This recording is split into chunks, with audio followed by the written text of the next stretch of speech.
Hello. Look a bit like Rudolph the Red-Nosed Reindeer, don't I? I think I've caught the sun on my nose. But as I wear my sunglasses, I think it's just my nose that gets red. Hi Nathan. Hi Amanda. Hi Lisa. We are probably going to get interrupted. Hi Juanita.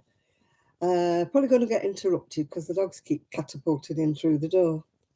They're having one of their giddy moments. Who knows, yeah. Hi Connie. Hi Esther. Still coughing, Esther, but apart from that, keep going, you fool, yeah. Got me coffee, but I think it's going to be a bit hot. Yes, it is a little bit hot, yeah. Oh, dearie me. Oh, I forgot to put, never mind, I'll have to do it later. So I'm going to edit. See if I can edit. Yeah, I can.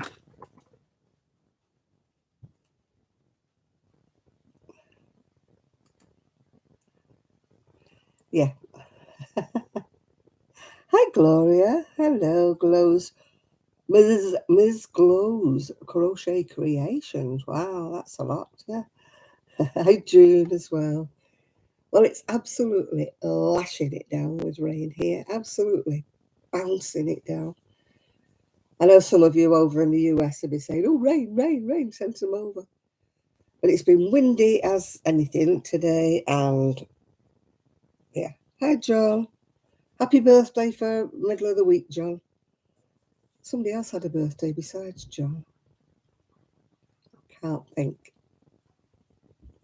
I know John had a birthday, but somebody else did as well. It might come back to me shortly. The family have just come back. They've been to the Edinburgh Tattoo. I think they had a good time. I've not really had time to ask them. So they didn't come back till late because they get held up by all the rain, yeah. Hi, Trudy. So it's, as I say, very rainy at the minute, yeah. Oh, I don't think I like the colour of this. This eyeshadow will look like I've got orange eyes. It didn't look that bad when I put it on in my bedroom. It must have been a different light. Now I look like I've got orange eyelids. I look like an owl. Woo, woo, woo.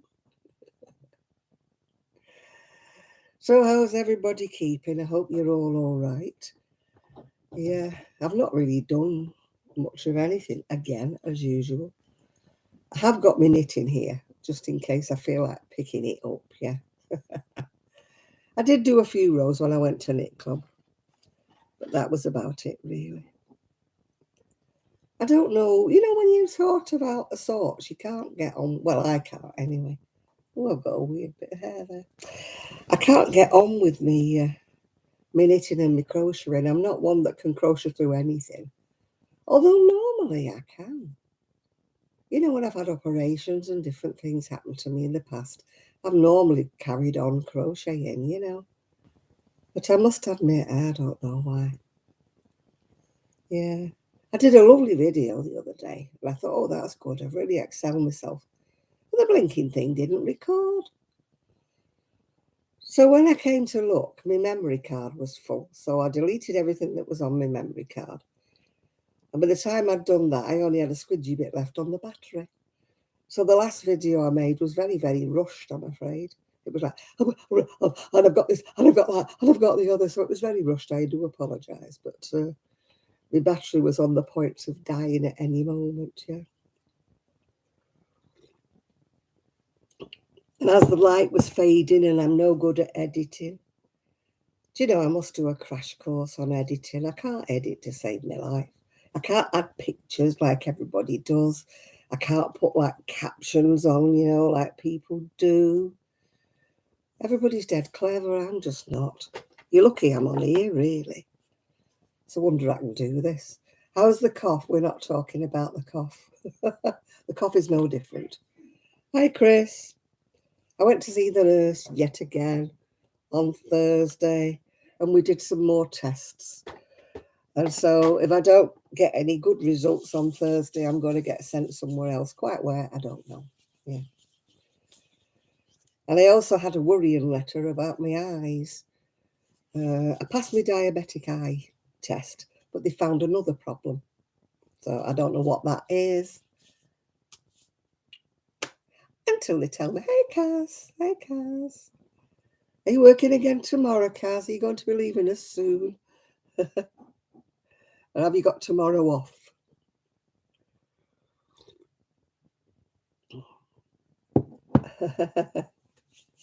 When Kaz has to work, she has to get up because she lives in a place where the buses are every now and again. So if she doesn't catch the now one, she can't catch the again one because she'll be late for work, yeah. So she has to arrive about an hour and a half early for work, which nobody wants to do, let's face it. We're not all that thrilled about working that we want to arrive about an hour and a half before we should. Hey. You're working tomorrow, but you're not working next Sunday. Oh dear. Oh, we will. I've got an itchy back now. It's not one thing, it's a blooming other in it. Hey. I shall make an attempt to do some knitting, I think, tonight. It probably won't last long, but I'll make an attempt. This cardigan is never going to get finished. It's the longest running cardigan that I've ever done in my life, I think. I should have crocheted it. My the mood I'm in, it probably wouldn't have grown anymore if I'd have crocheted it. My mojo, crojo, whatever's gone right out the blooming window. Right, how many stitches do I have to have on? 74. I've got to work until I have 74. Oh dear. Right, put me pattern up there. Still the same sleeve, but it's not really growing much. I'll get my ball of wool out, I'll show willing.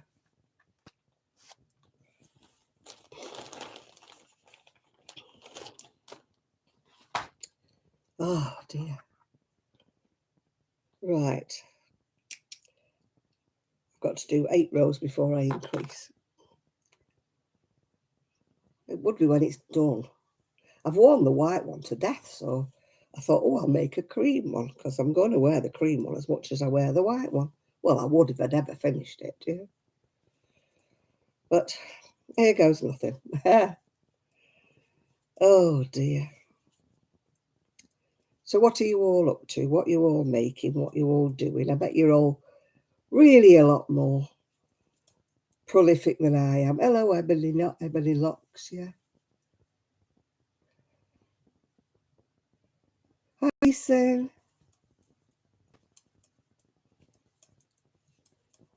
I think I should attempt knitting again, Chris. Oh dear, I'm shocking. I'm not much good, am I? Supposed to be a crafting channel and the one who's in charge isn't doing anything. Oh dear. I've never sat and watched television ever in my life. Not just that. But, oh, you're working on an entrelac blanket. I did do a baby cardigan one time in entrelac. It was very, very pretty. I did see Chris's video. You're right, I did, Kaz. But we want to see somebody's pretty face next time. Chris, hint, hint. Yeah. You're knitting your first jumper, Connie. Oh, congratulations. I hope it all turns out well. I think my first jumper was, if I can remember, I was only 13. It wasn't quite how I expected it to have turned out. My tension was wrong. And it was really what they used to call a sloppy joe. It wasn't meant to be, but it finished up as, yeah. Oh, dear. Oh, thank you, Chris. We want to see your pretty face, yes. You're still on your jumper. You're doing much better than I am with your knitting, Kaz. Oh, Squirrel Raid. Hello, Granny D. Oh, Lisa, I'm sure you'll manage it with your Granny Square cardigan. I need to use all those pastel colours up and make the other throw for the other sofa in the conservatory. But I am just so not in the mood. I mean, I don't have to make 160 squares like I did last time, because this is only a 2-seater settee, not a 3. But it's still going to be a lot of squares. I think I've got about 4 squares left over from the last one I did. If I make myself start, I'll probably be all right, but it's just giving yourself that to get started. Plus the fact it's all pastel colours, and I'm not a pastel colour person. So I think that's what puts me off. If it was all jazzy colours, I'd be there like a rocket, yeah. Let's see how many stitches I've got. 2, 4, 6. Don't count along with me now. 2, 4, 6, 8, 10, 12, 14, 16, 18, 20, 22, 30, 32, 34, 36, 46, 48, 50, 52, 62, 64, 66. Oh, I've only got this. This is my last increase. And then I've got the right number of stitches. Yay! Yeah. Well, if you watched my last video, I have put some of my stash. Yes, I have destashing, girls and boys, on eBay. So far, I've had 4 bids. Well, 4 different bids on different things, yeah. But I'm ever hopeful. I've got my fingers crossed. Oh, gosh, I bet you can't beat me, Kaz. I went in there, the shed, the other day, and I thought, this is ridiculous. You've got a destash. There's more there than you will ever use. So be a bit more ruthless and sort out what you know you are not going to use, yeah. But sadly, you know, I can't post it to the US because, yes, I'm half pricing all my wool, but the cost of the postage to send it to you in America, you know, it would be about 3 times what the wool would cost. So I'm very sad, but I can't send it to America. You know, it wouldn't be worth it by the time you'd paid that. Is there a national finish in what you started? I hope there is. I've only got one thing on the go. No, actually, I tell a lie. I've got 2 things on the go. I've got a crochet shawl that's about 3/4 finished, yeah. So I need to finish that off. And I've got this. I'm not one of those that's got like about 20 different works in progress. You know, I watch some people's videos and they're going, yes, this is where I am with this. This is where I am with that. And they're showing about 20 different projects. I would lose the will to live, to be honest with you, if I had all those, yeah. Oh, Kaz, you're worse than me. Did you see Crochet Rocks had done a video seeing what wool was like after it had been vacuum packed for 12 months or more, and how it was all flattened and that it didn't kind of bounce back, if you know what I mean? She was comparing it to one that had never been squashed to one that had been squashed. And there was a big difference. So do beware when you're squashing everything, Kaz. That, you know, it might not look the same when you've unsquashed it all, yeah. Yeah. I've never, well, I did try to squash my wool when I was moving, but I mustn't have picked the right bags because they just all came out again. Yeah.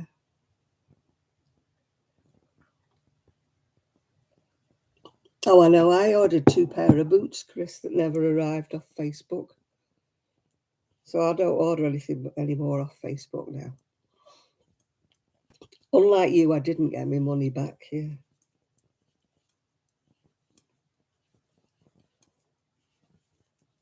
So I was 2 pair of boots missing. I thought they were too good of a bargain. I should have known. Should have known better. My instincts were telling me, you know, this doesn't look right. Oh, I had a thing on my Urban Gypsy Facebook page the other day saying, you have to confirm who you are or something or other. Otherwise, your account will be suspended. And I thought, no. Scam, spam, whatever. Hello, Squirrel Raid. Hello, Nana Michelle. You got 4 scars that you didn't open. Yeah. Yeah, thanks all the Squirrel Raiders for coming over. It's nice to see you all. I hate to be pedantic, but can we have a few more? There's 41 people in and I've only got 14 thumbs. I don't like begging, but can you do that for me, please? It does help with my ratings. It doesn't help with anything else, but apparently it helps to raise your profile, yeah? And goodness knows I need my profile raising, yeah? It's my own fault. I don't make videos much anymore. I find, you know, when I'm not actually crocheting or knitting or when I'm not buying things, I don't know what to say on a video. You know, I'm like, I went to knit club. I can't think of anything else to say. You've got 3 works in progress. Right, okay. You left your thumbprint after you came in. Thank you, Nana Michelle. Yeah. You had a smaller crew today, yeah.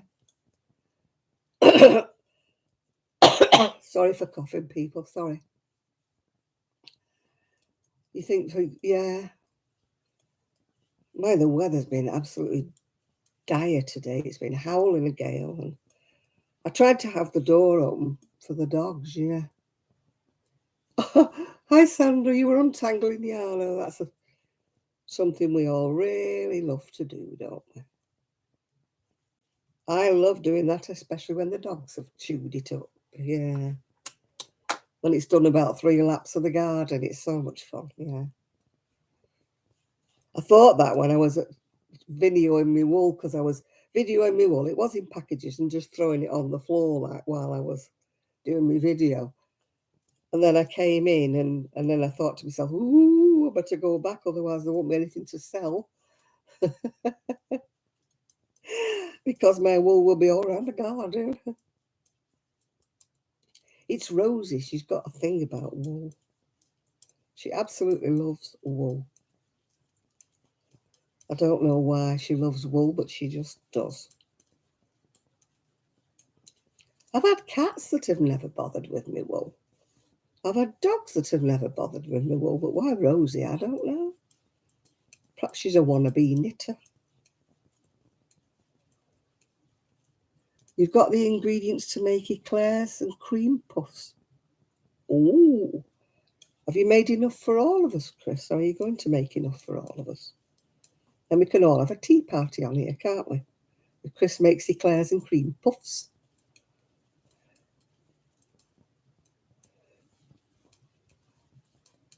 No, you can't eat them all yourself. You've got to share them out, Chris. Come on, fair dues, fair dues. Oh, yeah, you could make a video showing us before you've ate them. And don't do a mukbang one where you're shoving them all in your mouth. Why anybody finds those videos attractive, I will never know.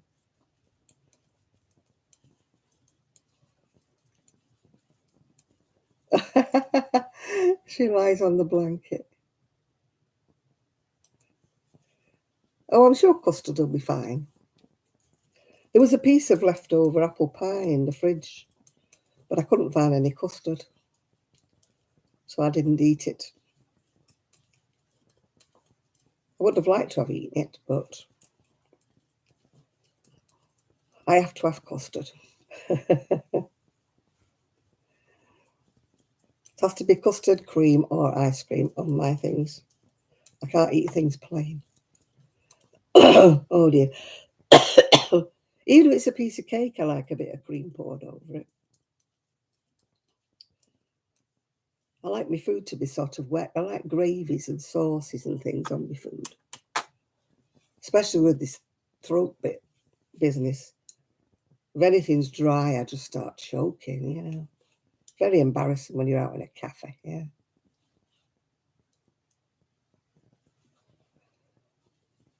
Oh, we all eat eggs and milk and butter, yes, yes. Hi, Nathan. Yeah, I can't eat things that are dry. The family were away at the Edinburgh Tattoo yesterday, so I ordered a pizza. I don't know why, because I don't like pizza. But I was looking through everything that was, you could get online to order to come to your door. So I thought, oh, I'll get a tuna and sweet corn pizza. That was a mistake. That was money I will never see again. How anybody loves pizza, I don't know. I just don't like it. Hi, Carol. Well, you're welcome anyway. If you can knit, you don't have to crochet, you know. We don't mind if you embroider. We don't mind if you tap. We don't mind if you do whatever you do. We don't mind. You could just welcome to come and join us. I'm sure all the people on here will say welcome. Yeah, I'm knitting at the minute. Yeah,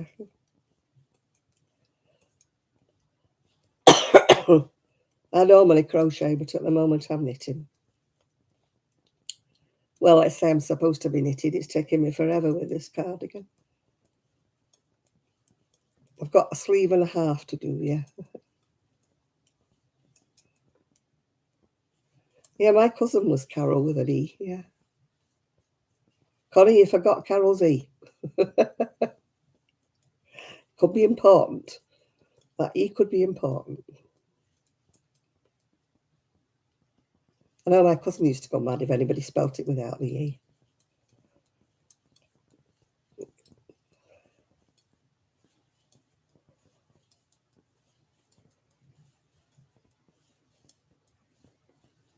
I've gone off eating a lot of meat. Yeah.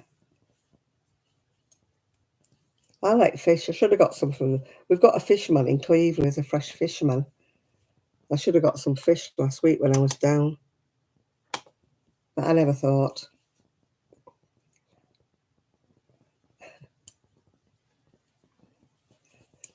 You're not all Carol. I had a friend called Caroline, and everybody used to start singing "Sweet Caroline" to her, and she used to go, "Ugh, if I hear that song one more time." Luckily, there isn't a song with Janet in it,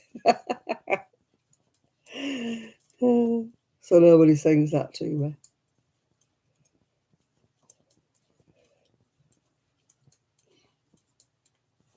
Has anybody else had a song sang to them besides Carol?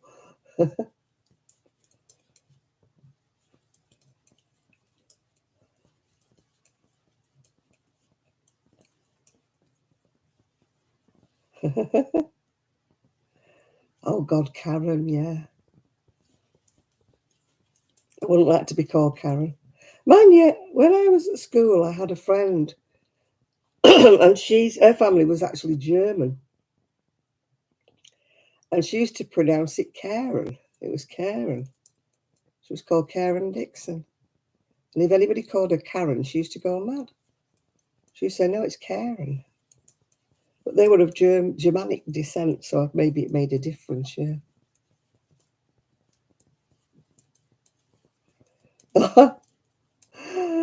Well, they always want something you don't have, do you? Yeah.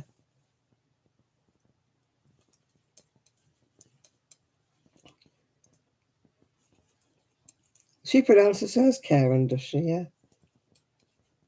So I used to always think everybody was called Karen, not Karen. Yeah.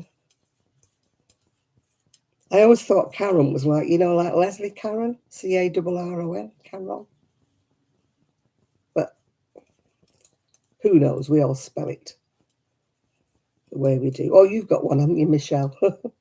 You've got the Beatles singing yours.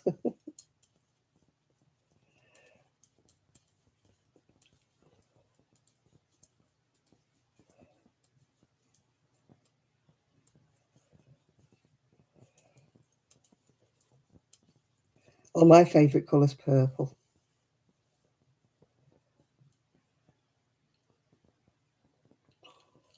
I love purple. I just gravitate towards anything purple. I've had to stop myself because I was, at one time, everything I owned was like purple. And I'm like, no, there's other colours in the rainbow besides purple. You cannot keep doing everything purple.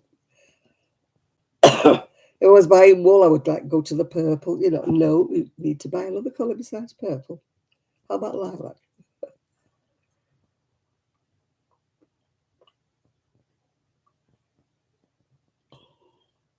I used to have purple cardigans, purple trousers, purple skirts. I haven't got them as many now. I've still got some, but not. My bedroom's purple. Oh, you don't hear me in the middle of the night, Chris. It's a good job we don't have neighbours. I think they would be putting in a complaint.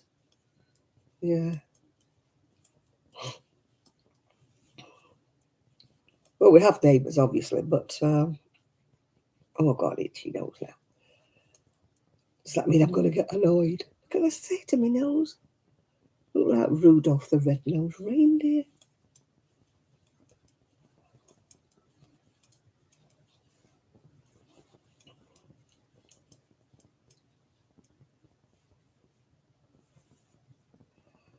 It could be young, talented, fit person. YTFP.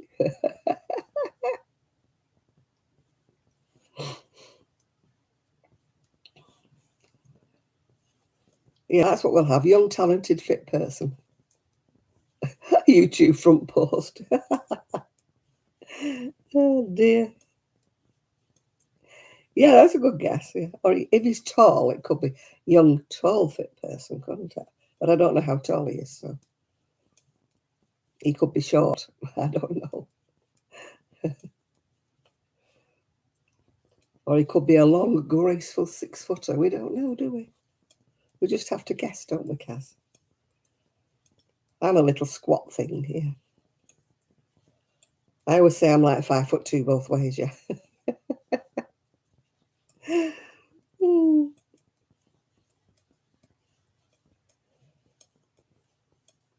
It's very disadvantageous being short. And it's even worse when you're in a scooter. Because everything you want's always on the top shelf of the supermarket. Tall, dark and handsome. Well, it's dark anyway. Oh, I never noticed his knees, Sandra. I never noticed them. Oh, chocolate ice cream. Oh, give some to the grandkids. They can have it all around their mouth. It's amazing what a small child can do with some chocolate, isn't it?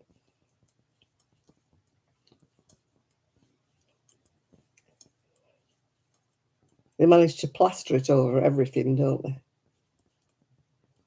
One little bit of chocolate, it goes miles, doesn't it? Everywhere. The little monsters.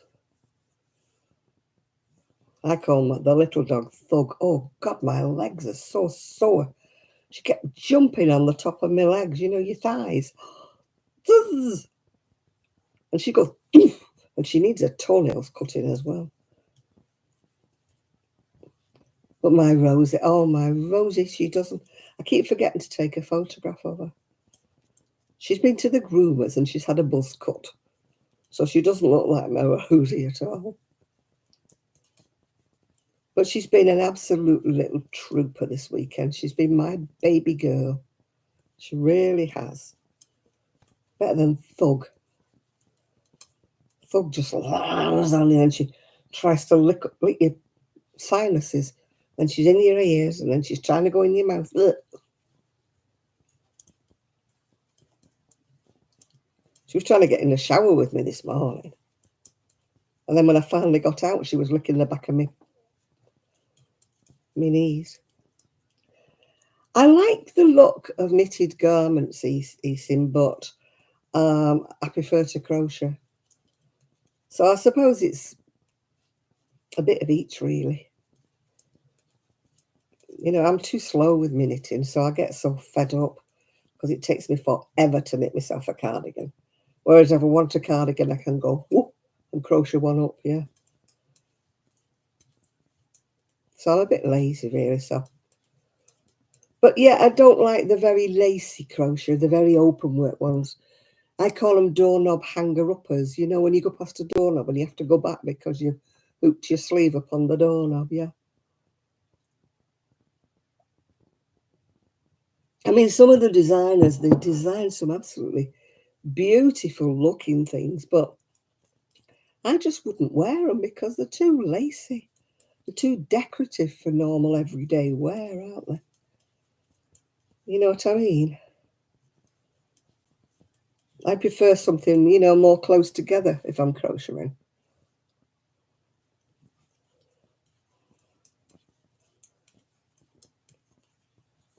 You know, I mean, I love Christine Omdal, but her crochet's very open work, isn't it?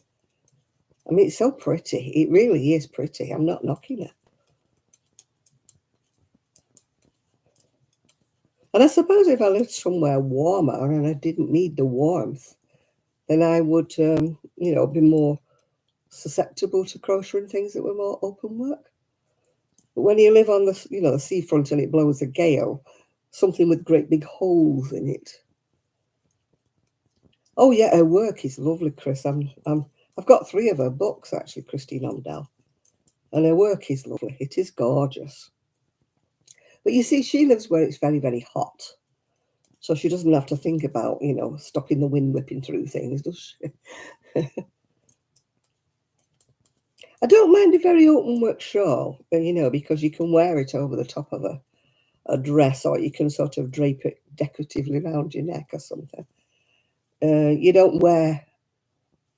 Did it, oh, of course we missed you, Kaz. Of course we did. Yes, we're talking about very, very open work crocheting, which is very, very pretty, but you get hooked up on everything, don't you? As you're going past, yeah.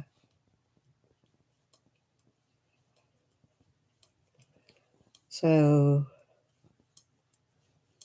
I must look if Crochet Rocks has done another video. She does, you know, the Crochet Magazine reviews.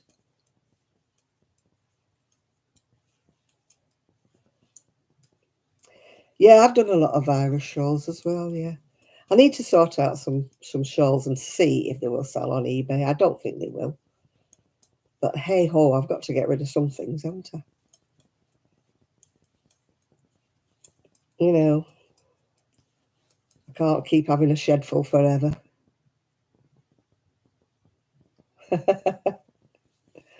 Nathan's probably watching the TV. I know Nathan.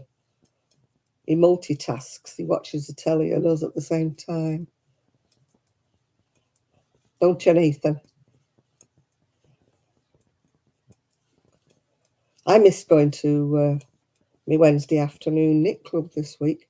I went to the end of the street and I saw one of my neighbours. I haven't seen her for 12 months, and we got, you know, now women can over the garden wall, yeah.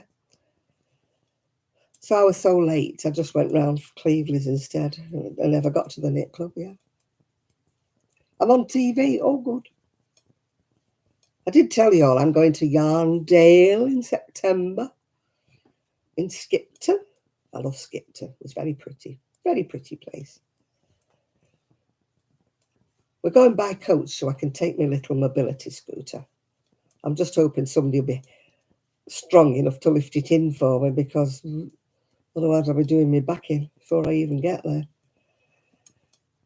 I won't be buying anything really, because A, it'll be all hand-dyed stuff. B, I can't wear wool. It makes me itch. But I just want to go. You know.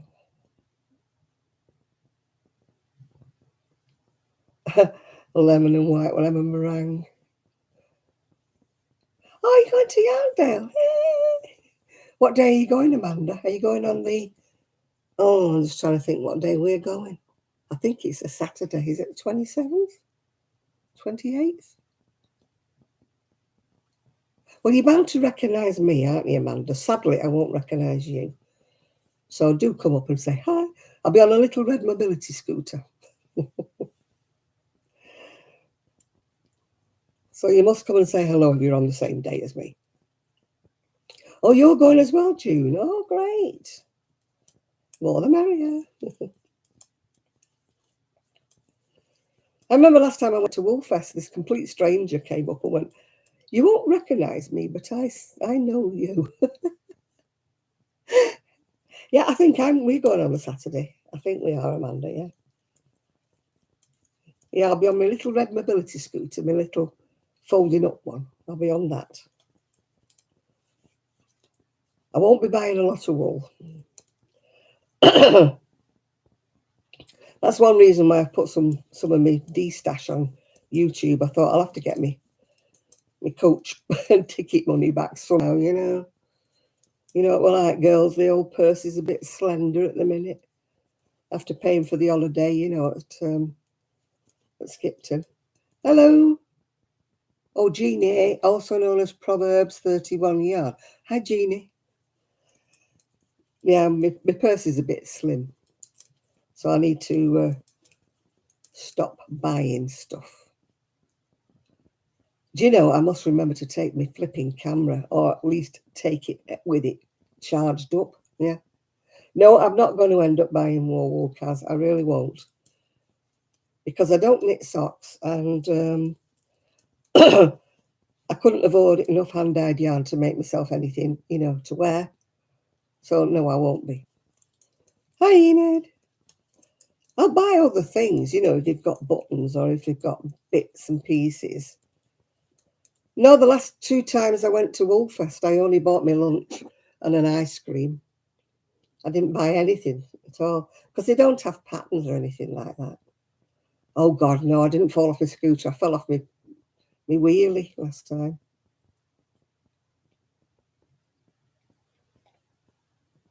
My purse will dictate, Nathan, that I can't buy wool.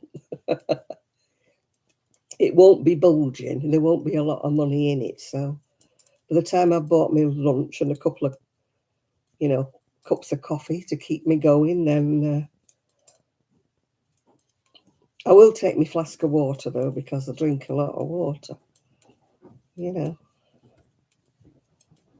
I've got one of those cool things with water, you know, with a little screw top. But no, I won't be buying any.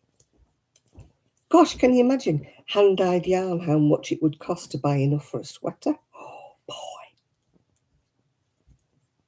You know, it's sort of £16 to £20 for a skein, isn't it? No. But they might have some lovely buttons. Sometimes they do.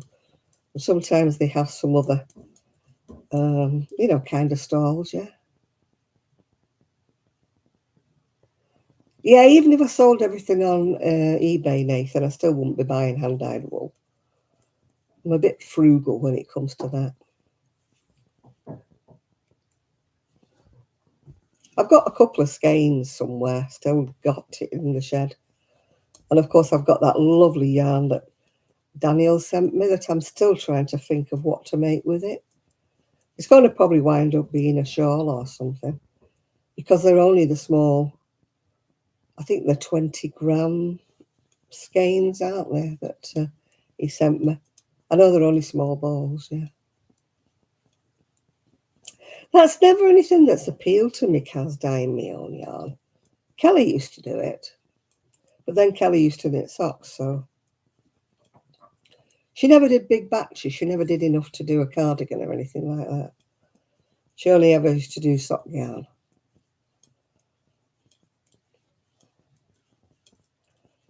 But, I mean, I saw some of her hand-dyed yarn, but Kelly was like a darker, subtle-coloured kind of lady, wasn't she? So none of her colours really appealed to me. You know me, I like my bright colours. Oh, yeah, Denise. Yeah, Denise Deer, yeah. I think you have to have a flair, don't you? Or you have to have a sort of a yen to want to do it. I mean, I just don't want to make a mess all over the kitchen, dye everywhere. And I mean, I watch a lady, she's in America, she's called Erin B. She does a lot of, dyeing. And she has these big steel metal things that she puts on the stove, bubbling away there with wool in. And I'm thinking, oh no, I couldn't do that. Too much mess. I mean, I watch Crafternoon Treats, Catherine, but she dyes hers in the garage, yeah. Don't know whether you've ever watched Crafternoon Treats. She's always dyeing, yeah. But like I say, she does hers in, she's converted the garage into a dye studio. So, why have I got a little bit sticking up? Oh, no, it's not, it's just there.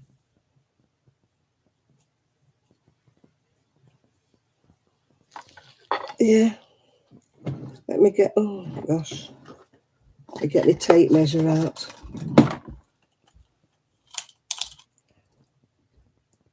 I can't wear wool though, Nana Michelle, is yours? Whose videos? Erin B or Crafternoon Treats? Crafternoon Treats had one the other day. She was doing a collaboration with some other lady. Oh, I've only done 14 inches and I've got to do 17. Well, neither can I really, apart from an odd wall now and again, an odd skein now and again. Yeah, Crafternoon Treats.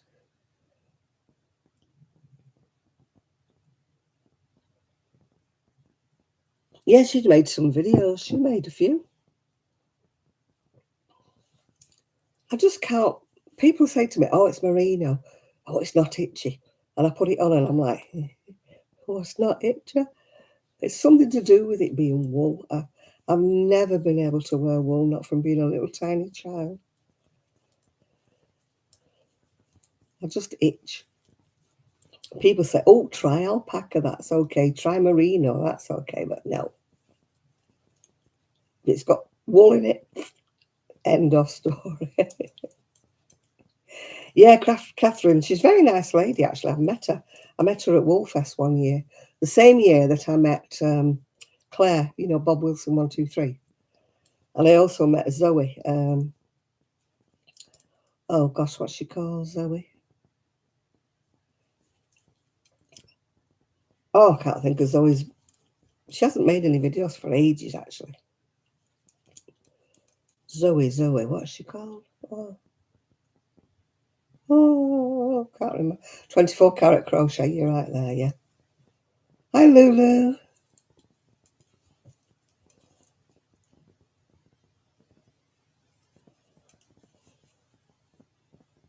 Yeah, 24 karat crochet.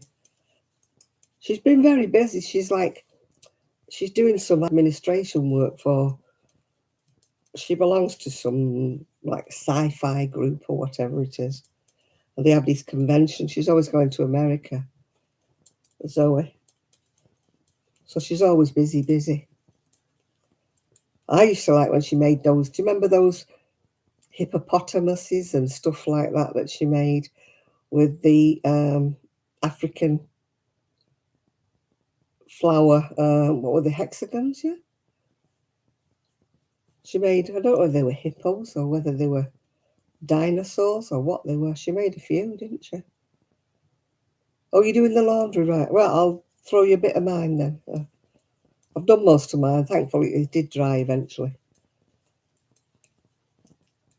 African flower hexagon. It's so pretty, isn't it, that? No, turtles. That was some other. Oh, did she do a turtle as well? There was another woman in America. I can't remember her name now, but all she ever made was blooming turtles. And she used to pay like 20 quid for a skein of wool and then make a turtle. I used to think, what's the point?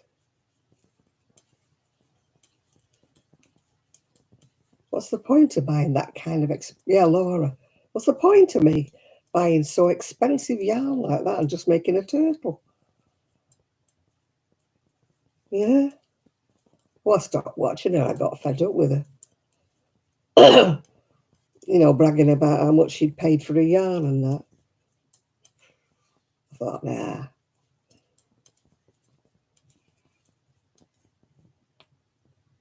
Oh, thank you, Lulu. Yeah. I did beg before nicely, but nobody bothered. Oh, dear.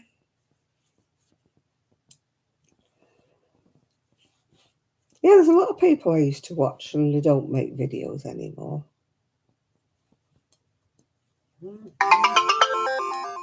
It's my phone. I don't know, was she? All I remember was her and the damn turtles. I'm buying all this wool, paying hundreds of pounds out for hand-dyed wool.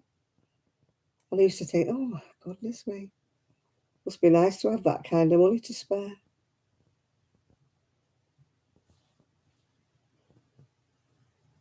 What am I doing?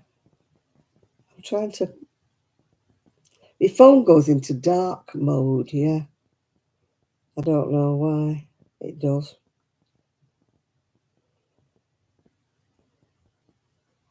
What has Alice sent me a photograph of? Alice, there's no photo. Oh, it's downloading. Let's see what it is.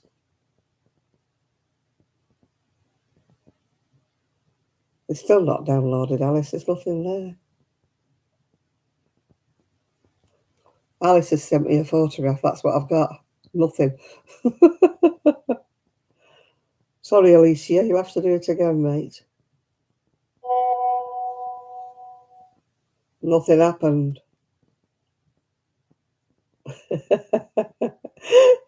Somebody's put what it's a picture of because there's nothing arrived yet.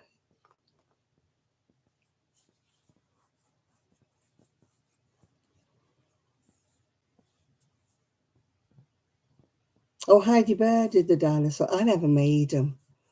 I'm hopeless with toys. You know what I'm like. My tension's not good enough. As I said before, there's a lady on at my evening knitting club, and she makes the most fantastic crocheted amigurumis, yeah. Oh, have you seen Rose, in the Philippines, Sadiaki? She's made some bucket hats, and they're all like characters. She's got Minnie Mouse, I think, and it's got a nose and eyes and everything. That girl is so talented, honestly.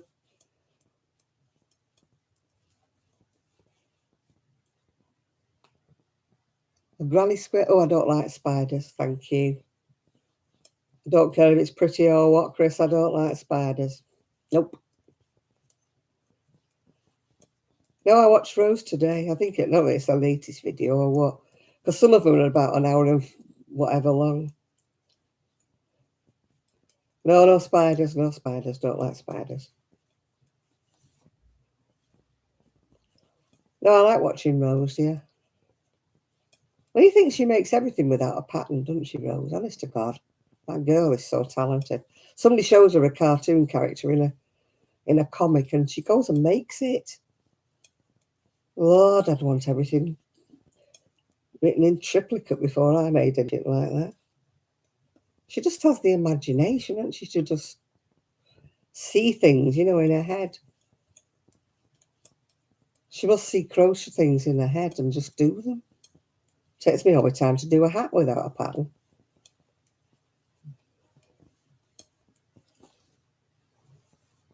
I want to make one of them bucket hats. It probably will not suit me. So I'm just going to use some oddments out the shed before I'm not buying any new wool to make me a bucket hat because I'll probably look alright. I'll probably look like a bucket in it, yeah. I've seen the ones that Erin B's made. She's done them all in like a checkerboard pattern. She's got a YouTube video showing how she makes them as well. But if I made them, oh my goodness. And in any case, I'd have to have a tie underneath my chin to hold it on because otherwise I'd be one trip down the seafront and me hat to be in Blackpool. Yeah. And I watched Claire, Bob Wilson 123. I think it's Crochet by Claire now. She made a hat, but she's put bell wire, around the end to make it so it doesn't go all yeah. So I'll have to try that. been so lazy lately.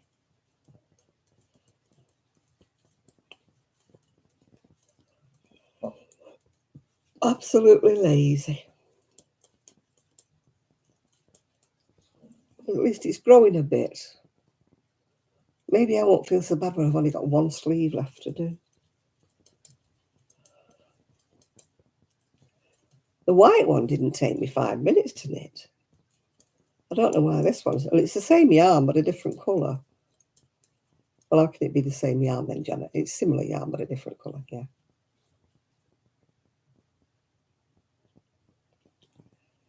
Yeah, I've seen some of those bucket hats, Kaz, but they have a wavy brim. You know, I want my brim to be like, you know, like a sun hat brim.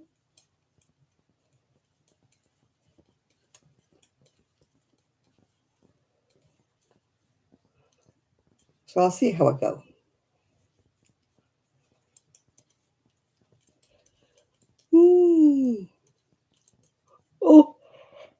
Oh, this isn't good. I haven't even been on an hour.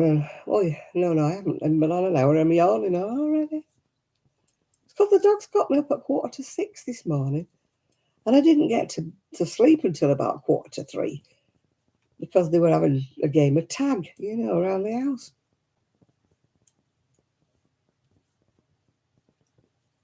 He crocheted a top with ruffles, short sleeves from Hollywood Ward.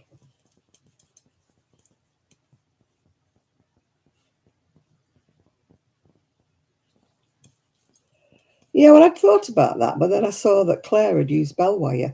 She crochets over bell wire for the last row. So I thought I'll try that. I'll just try it with an oddment, and then if it doesn't work, it doesn't work, does it? It's not the end of the world, yeah. You know, before I decide to buy any. I saw a lovely crocheted hat, but it was on It was on the Moonbeams and Mayhem site, and it was like 20 quid plus the postage. So I thought, no, I'll have a go at crocheting one. Hi, Magali.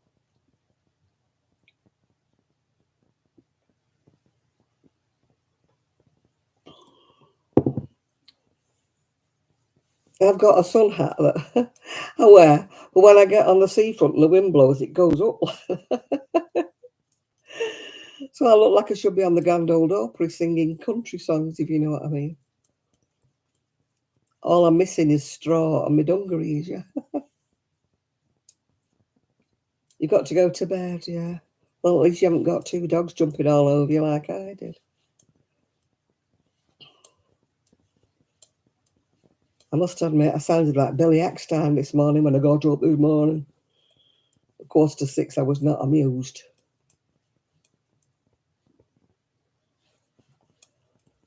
I let him out for a wee, and then I was like, oh, God. Let him out for a wee, fed him, and then I thought, I'm going back to bed. I did manage to get another hour, but not much. Because the dogs were still playing silly buggers all over the place.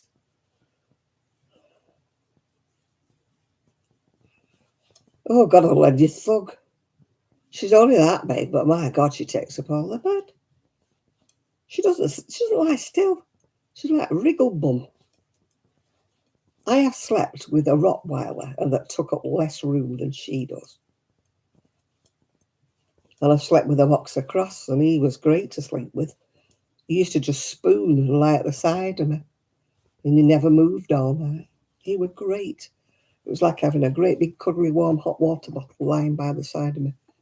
I used to love sleeping with my Buster. He was so comforting. Just hearing him like breathing in and out in your ear hole, it was just nice. He just felt protected, you know. Even the Rottweiler, you know. She was massive. I mean, she weighed 16, not 16, so she weighed 9 stone something, I think she weighed. She was a big figure. But this little thing, oh my God. Oh, and I slept with Gigi. He's no problem. He used to sleep on the pillow.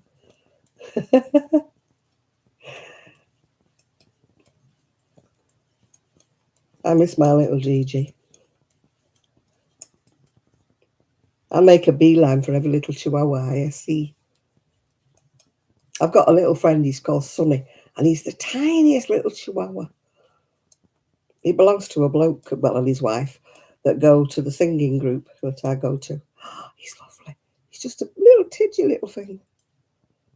And I keep saying, can I have Sully? And they keep saying, no, you can't have Sully. Please, if I beg, can I have Sully? I'll swap you. I'm sure you'd love a French bulldog.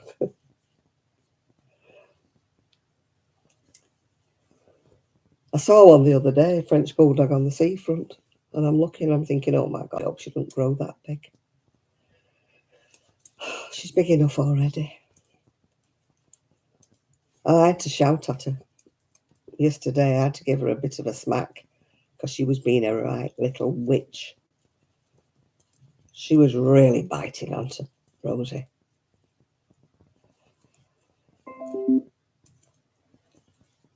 She wasn't play fighting. She was really having a go. So I just said, that's naughty, and give her a slap. Yeah. Hello, Isaac. Hello.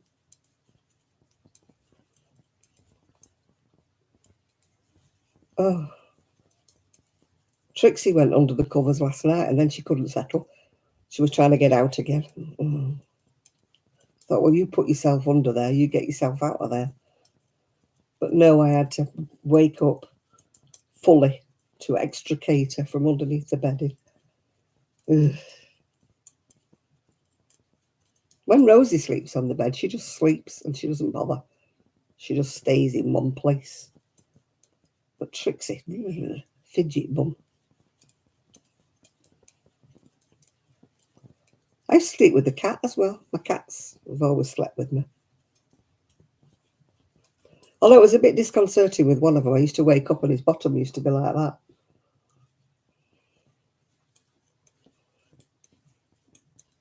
Oh, one eye.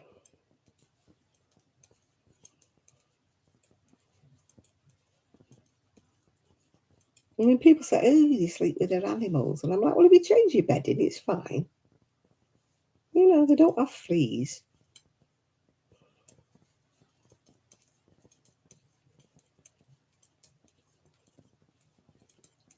As long as you don't have fluffy blankets. If you have fluffy blankets, you're like wearing dog hair or cat hair.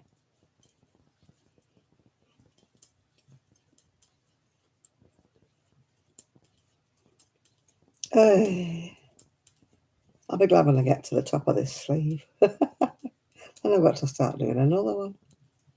That's the only trouble with sleeves. You've got to make two of them, haven't you? Can I have a one-sleeved cardigan?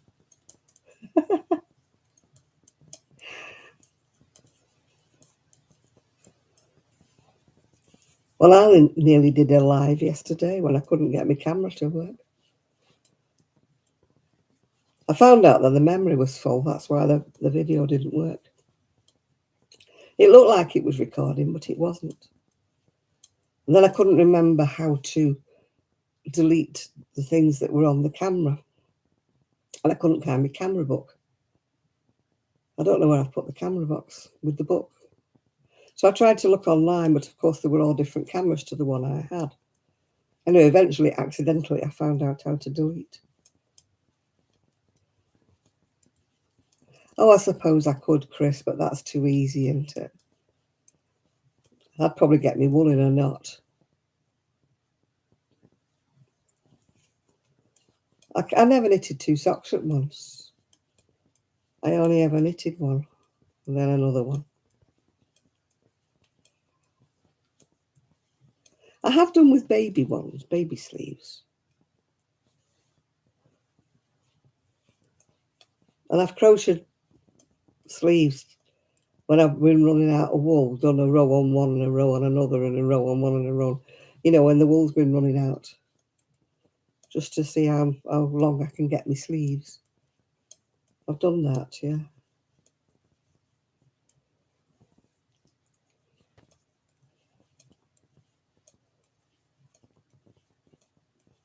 Crochet Rocks has got a new Facebook page.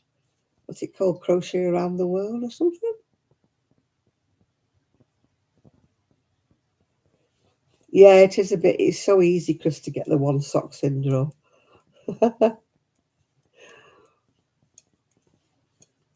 especially if you're doing a complicated pattern. I had a friend once who did a very, very complicated sock, and it was all in, well, you call it colour work in America, we call it Fair Isle. And she made a really beautiful job of it, but she never ever did make the second one. So in the end, she used to keep her rollers in it, curlers. Should have not wasted it.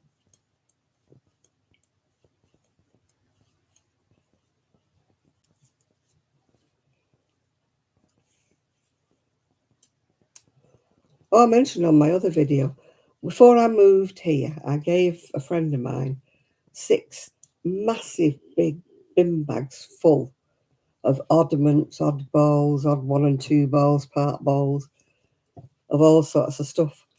Anyway, she said to me yesterday, she sent me a message saying that she has a Centro knitting machine, you know, a bit like Trevor has. And she's been making hats.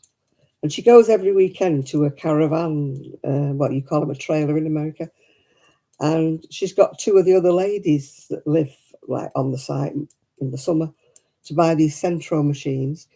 And they've been selling them to ramblers, walkers who go through the camp in aid of the air, is it the sea and rescue or something? So it's nice to know that I've been indirectly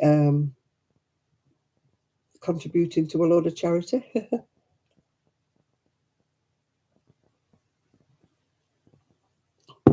Because all the wool I gave her, she's been like passing it around these ladies.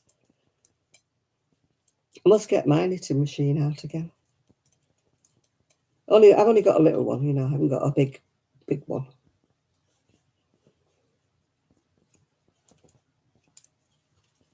Oh, I did one in very fine, like fingering wool for my ex-husband. It was a bit like, you know, they wear in All Creatures Great and Small, a bit like the 1920s, 1930s or something. All in Fair Isle. He didn't wear it. I finished up wearing it. And I gave it away in the end.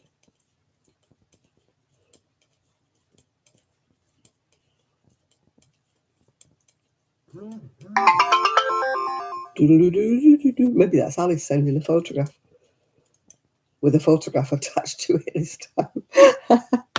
Oh, bless her, she's 90. She comes to the knit group and she's 90.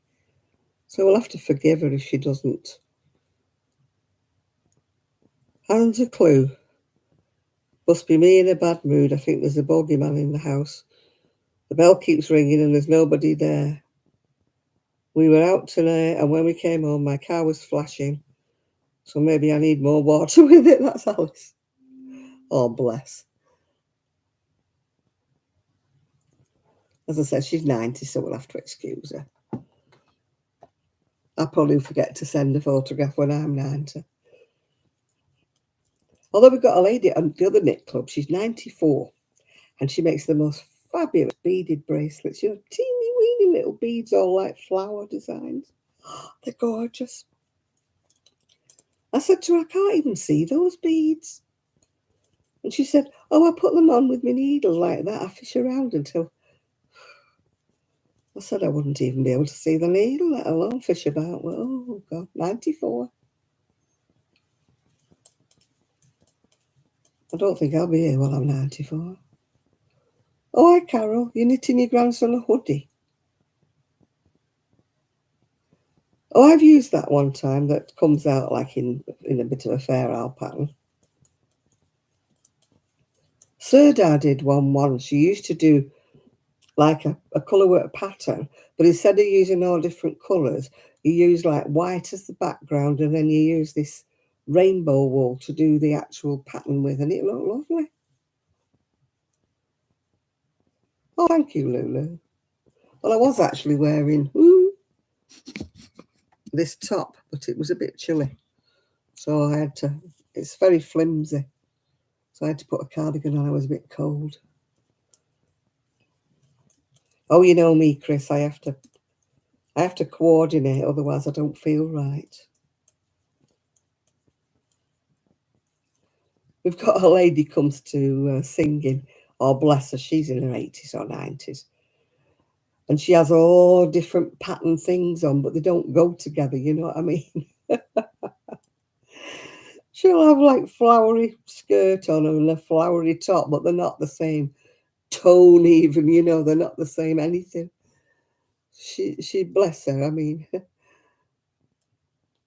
Yeah, no, Shad, he's probably gone fishing or something, hasn't he? If the weather's nice, he'll be fishing.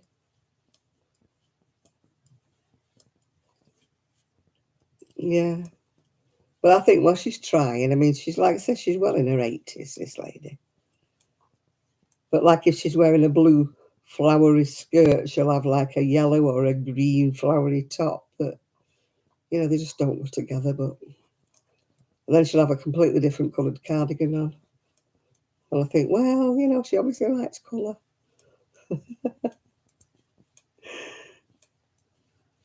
But she comes with her daughter. You think her daughter would say to her, you know, put a plain top on with that skirt because that skirt's a bit busy, you know. But whatever.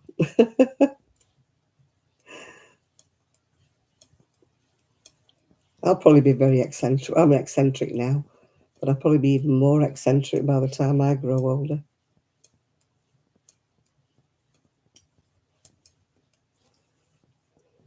I'll probably be a batty old lady. You know, the one they think, what the heck's she going to do next year?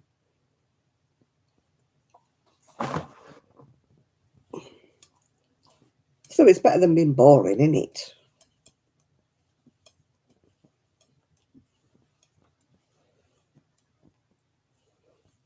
Is your mother-in-law like that? Yeah, this lady is, bless her. Nothing ever coordinates, yeah. Oh, I love that Iris woman with the big glasses, you mean? Iris Apfel, yeah, with the big glasses. She did a line of clothing, didn't she, for, oh, God, what's that shop called? I follow a lady on YouTube. She's called Advanced Aging, and she was sent a load of the clothes that Iris Apfel had designed. And they were terribly, terribly expensive. But they were very bright colours and everything. And I thought, oh, I'd love to wear them. But they were all sold out within a matter of minutes. But anyway, she wouldn't have done my size.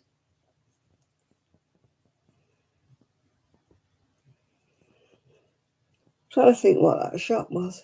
It wasn't Primark. It was another one of those, well, usually cheaper shops, yeah. But I've been in them and I've never found anything. They always look like a jumble of all sorts to me. I can't think what it's called now. It's a high street shop. It's where the young ones can do. They only do smaller sizes, I think. But this lady on advanced aging, it's called. She used to be on the telly actually when she was younger. She used to be on one of these breakfast programs. No, it weren't Top Shop. No, it's one of them other. Oh, can't think. Do you know my brain's gone daft? No, it weren't TK Maxx. No, no, it weren't H&M.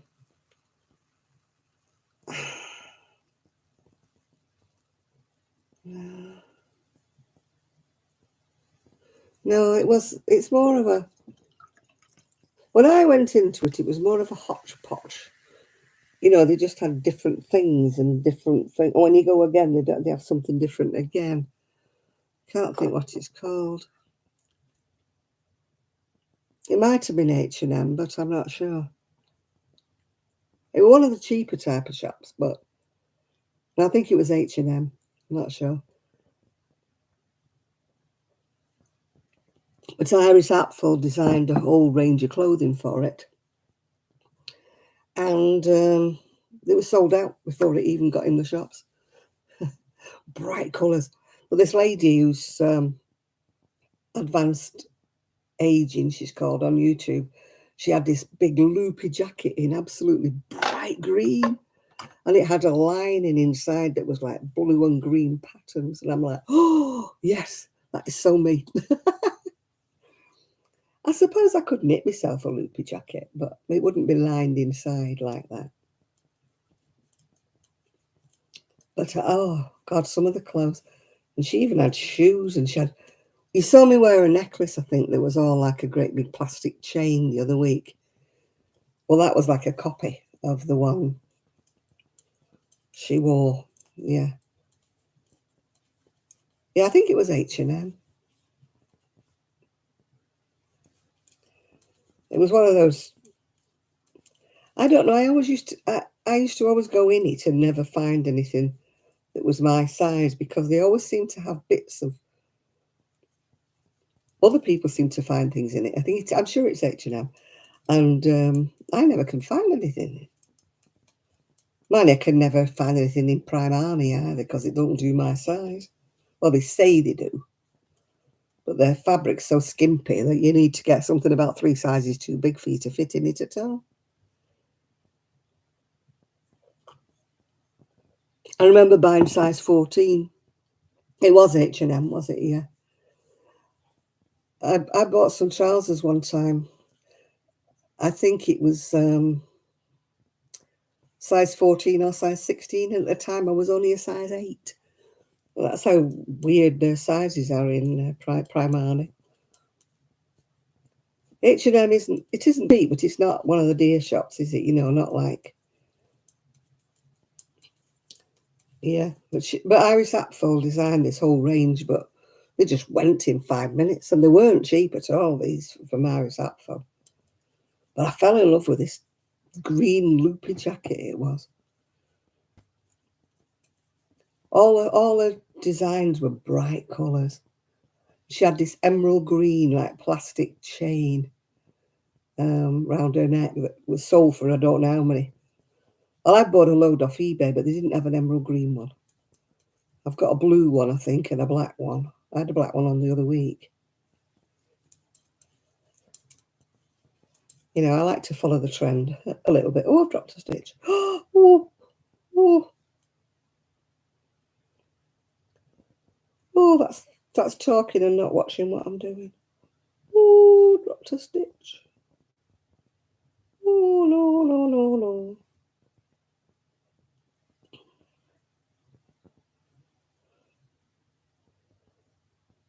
It's not dropped clean either.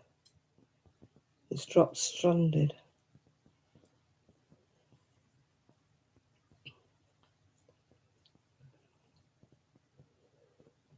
It never looks the same when you pick it up, no matter how careful you are. No, that doesn't look right at all. Nope, it's got to go back down again. Back down again, back down again.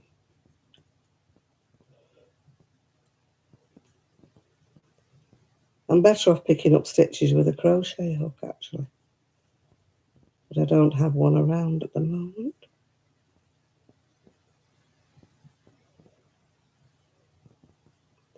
When I had a shop, I used to have a lady.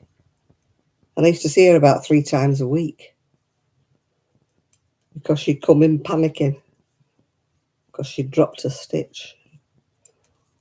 Janet, I've dropped a stitch. I used to have to pick it up for her. Luckily, she wasn't into patterning. Otherwise, I would have been struggling. Well, have you ever dropped a stitch on fisherman's rib? You know, that one where you knit into the stitch below? I have to take rows back before I can get that right, if I drop a stitch on that.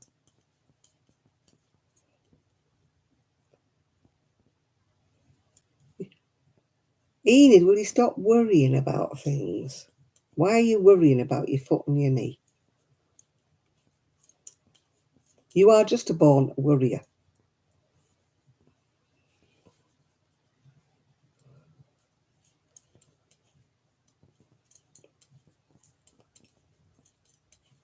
Take a leaf out of my book. You worry about things when you know there's something to worry about.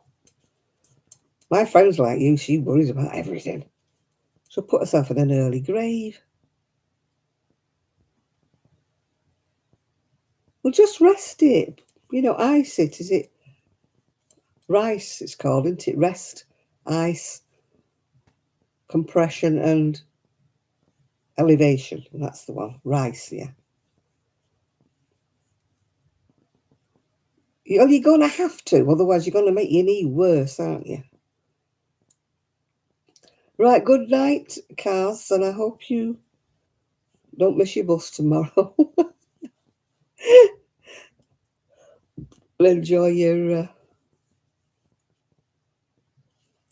Yeah, Fleetwood is the home of Fisherman's Friends. On a windy day, you can smell the Fisherman's Friends.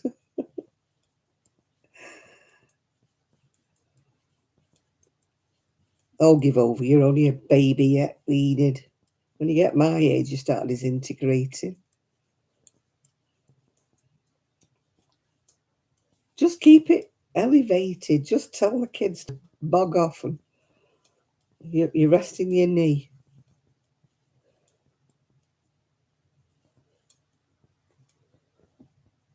If you don't rest it, it'll be worse. And then what will you do?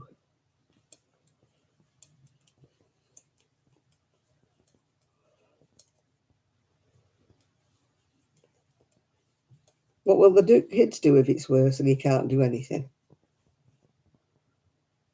Well, don't do stuff. What have you got to do stuff for? Sit still, Enid. If you broke your leg, you'd have to sit still, wouldn't you?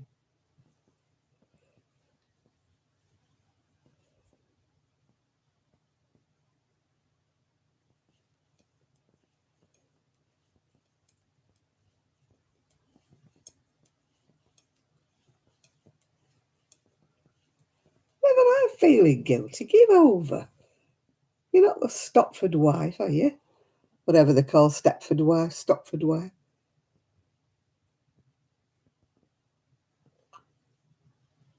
Why do women feel guilty when they're not running around like a blue ass fly? Hmm? The dishes will still be there tomorrow. And if the room bothers anybody else, let them hoover it. That's my attitude, I'm afraid. I'm not crocheting today, actually, Danny. No, I'm knitting at the minute. It's unusual for me to be knitting, but I am actually knitting.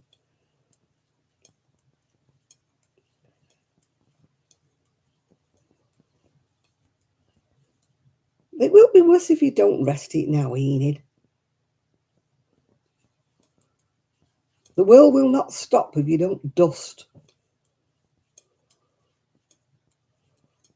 And if the kids don't have any clean clothes, tough, you can teach them how to use the washer.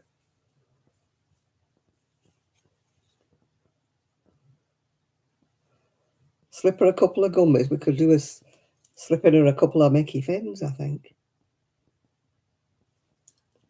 Oh, aren't you lucky? I slept about 3 hours last night with the dogs. I'm looking forward to a lion in the morning, tell you.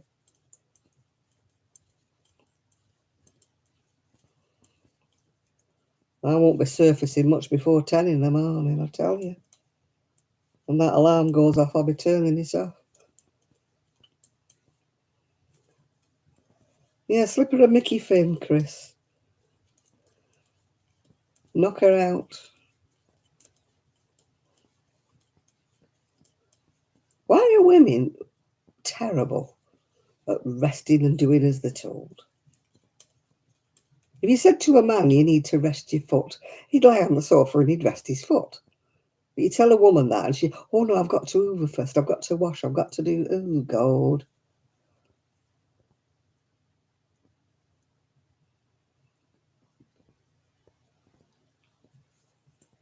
Why did you do the bookshelf in the living room yesterday? Would the world have come to a stop if you didn't do it?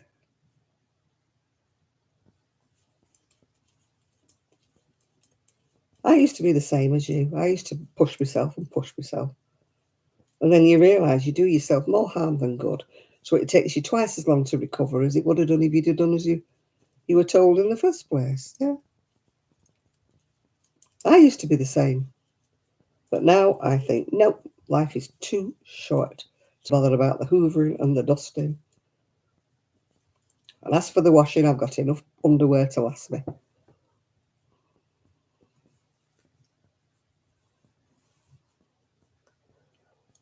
Oh, God, Enid, you're your worst enemy. Your own worst enemy. Just sit down, put your foot up, girl.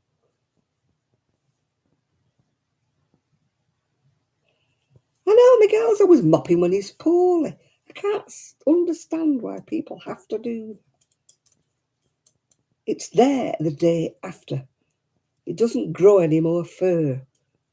It doesn't get any dirtier if you don't do it for a day.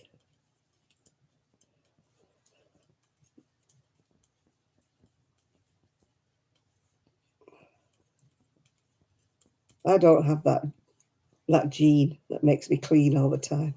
I don't have that gene. I have that gene that says it'll be the same tomorrow, so you can do it then. Yeah. That's my gene. That's the one I've inherited.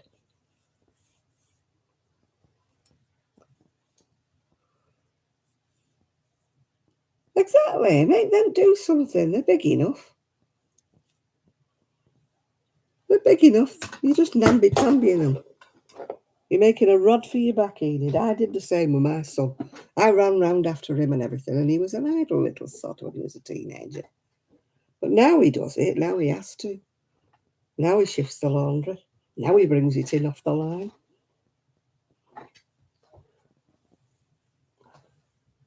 We ruin our kids. We should make them do more chores. My problem was I was a drudge when I was a kid. My mother had me doing everything. So when I had my son, I vowed that I wouldn't turn my son into a drudge.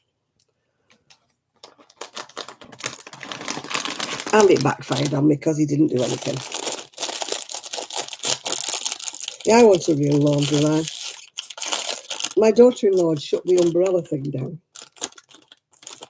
because she was mowing the lawn and she forgot to put it back up again because I can't put it up. I can get it up so far and I can't push it past the click thing that makes it. I've tried and it just wicks me back. So I had to put my laundry on the air, and of course it was windy, so it kept blowing over. So I had to bring it in and put it in the conservatory. Anyway, it's dried.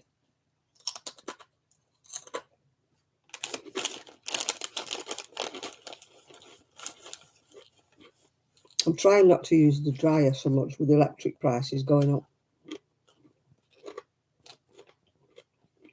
Obviously in the winter,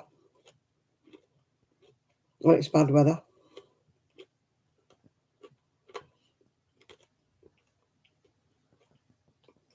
a Lowry table cramp.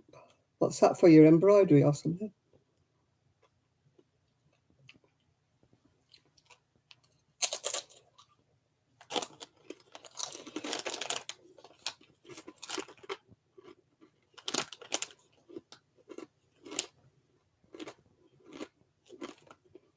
It has to like click, Chris. When it gets so far, you know, when you push an umbrella, you have to like click. And it won't, I can't push it past that click bit. Hi, Tommy. I've got this. I don't know if you see it or not. You turn it away. Oh, you can't see it, can you? It's a light. That's what I've got. Craft light. Oh, now I've gone yellow. Oh, I've turned it off, that's why.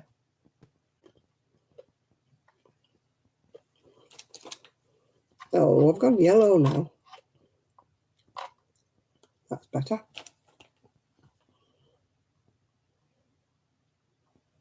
Oh, God, what's wrong with it now? I've never worked it out. It goes yellow, then it goes white, and then it goes back again. Oh.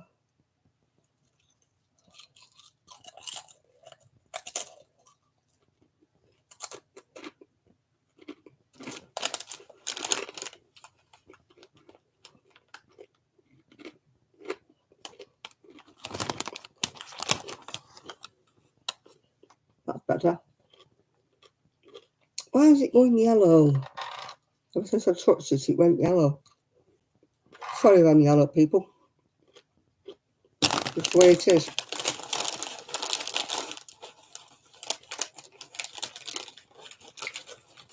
I would love to make an ice cream cone, but our fridge freezer is in the garage. So you go in there, you've either got to take your bowl with you. If you take your bowl with you, there's nowhere to put the bowl. Either that, you have to reach the ice cream, walk back from the garage to the kitchen, which is a big trek.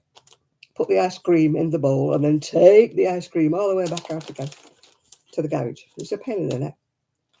So meanwhile, I just don't eat ice cream anymore.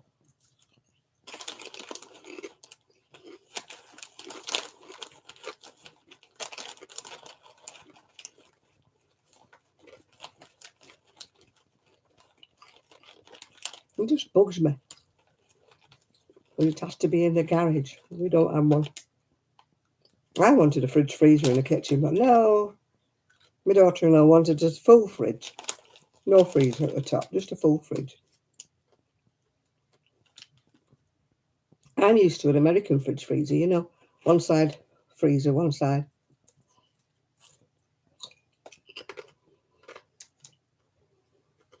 Yeah, but it'll still be in the garage, Chris. I have to go out all the way through from the kitchen, all the way through a room, all the way through the conservatory, all the way across the garden to the garage. Open the garage door. Get the ice cream. I can't go out the front door and open the garage that way because the dogs follow me.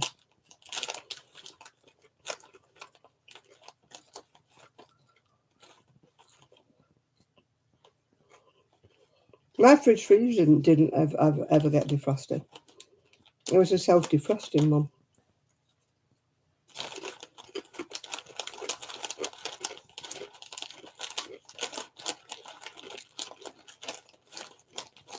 I really miss my fridge freezer. I used to have lollipops in it and ice cream and all sorts of stuff. And I always had something in it to make a meal with, whereas, there isn't here.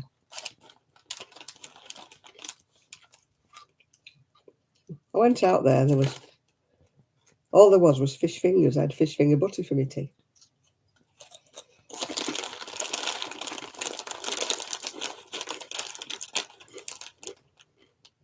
I stocked it up with some nice meals and everything. And then the blooming electric tripped out and everything defrosted. So everything that was in there got spoiled.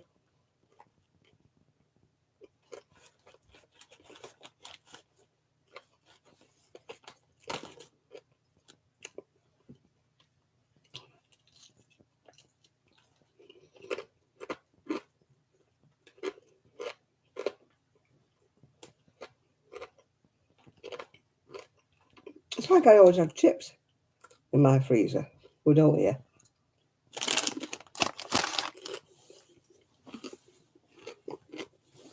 I always had Cornish pasties. Sausage rolls, Cornish pasties. Anything like to make a meal with.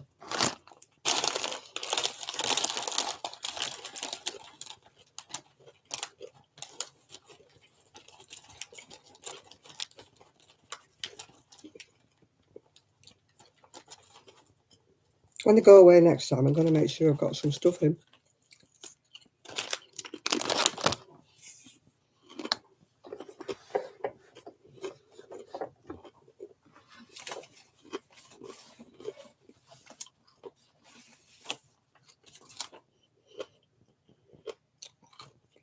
We're going away again on the 27th.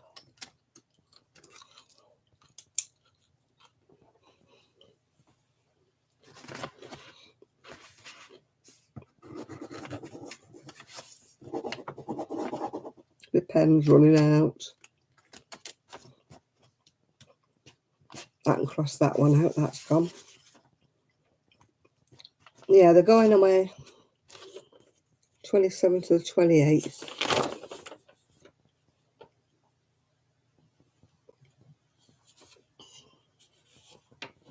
Oh, then Irene's going away, apparently. At least the dogs won't be going with him to Spain, will they? Hey.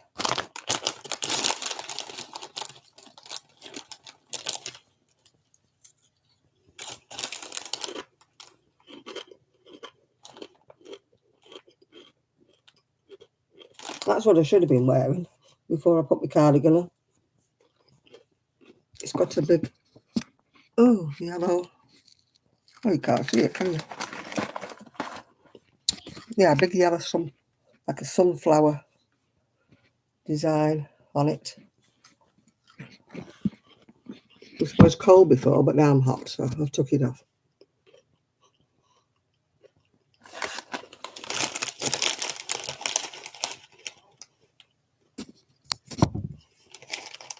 Ooh, show me bosoms off now.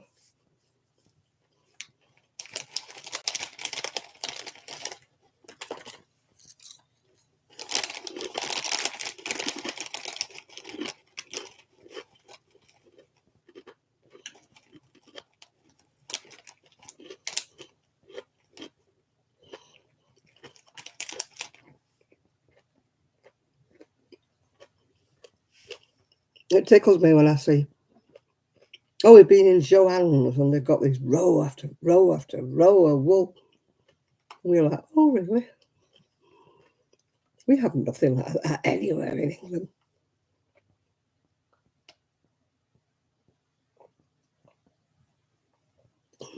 We have tiny wool shops. We don't have any big stores at all.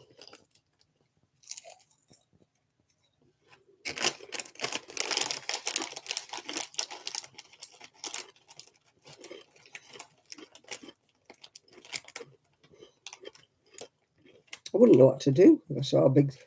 I would be spending money if I saw a big place like that. With row after row after row after row of wool.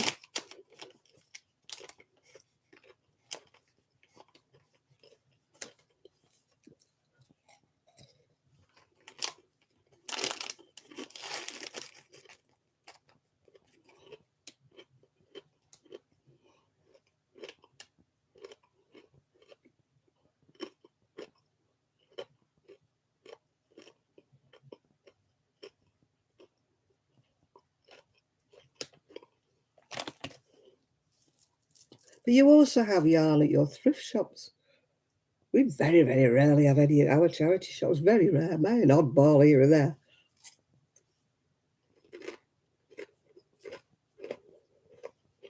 Then it's usually priced at the same price it is in the shop.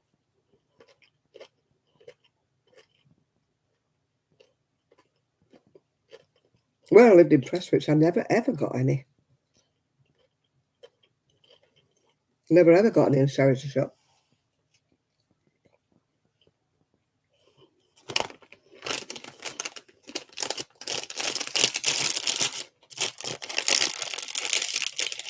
I look at them at the prices, you know, that you've got, and you've got like massive big balls of wool like that, and they're like $4.99, and I'm thinking that's probably about less than £4 here, but it's a massive, massive ball.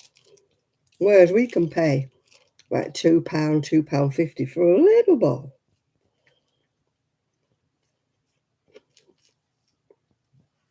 You know, and people are saying, "Oh, look at the price of this wool." I'm like, "Yeah, gimme, gimme, gimme." Yeah, and you get coupons off things. We don't get any coupons off anything here.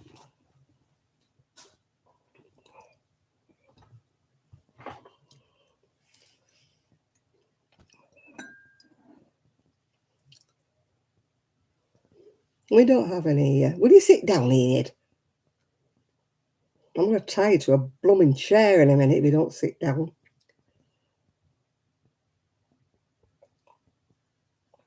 We don't have coupons off anything.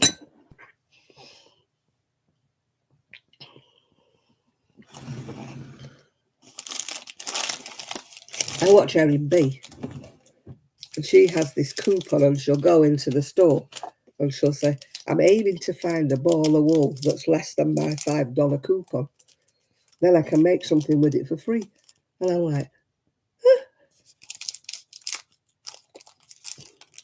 I've actually got my back strap on today. My back, it's like neoprene with like bones down it, because I couldn't move this afternoon. It was just really bad.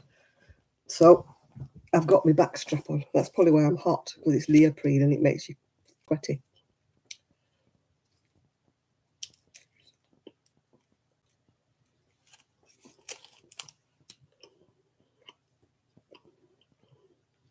My back's probably been lying in a wrong.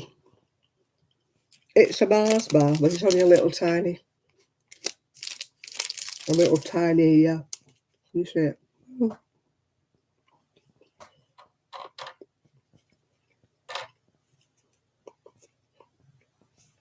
It's got like a layer of caramel, very thin layer of caramel, and the rest of it's like fudge.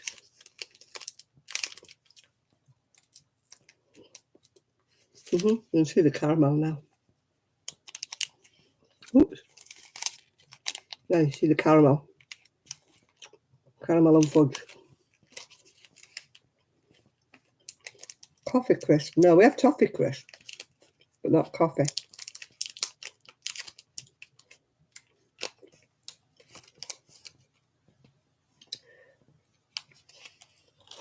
There used to be a song when I was young, and they used to have fudge, and it was in a little thing like that. And there used to be a little song saying, "A finger of fudge is just enough to give a girl a treat."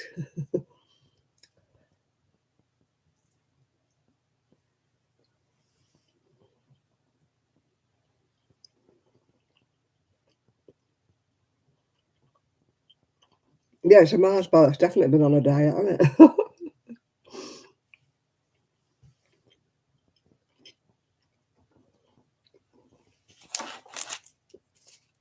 It's just a finger-sized one.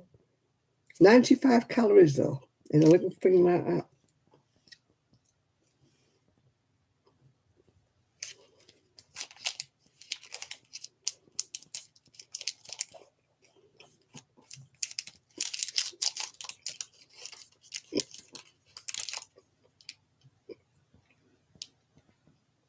We used to have little cookies that were about the size of a 10-pence piece. And they used to have like icing sugar plopped on the top. Don't know what they were called, ice gems or something like that. Yeah, it's a little thin.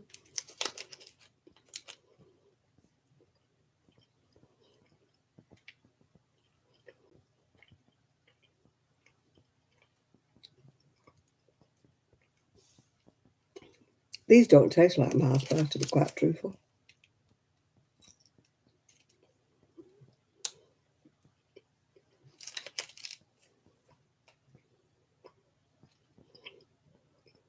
Mars bars used to be really solid.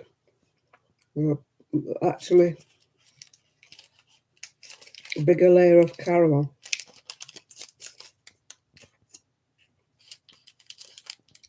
Man, yeah, when I was at home, I used to keep my chocolate in the fridge. Because, of course, there was only me. But if I put chocolate in this fridge, be gone. When I went to get one, there'd be none there.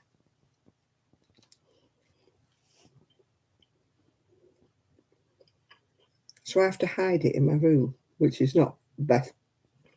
It's not cold enough.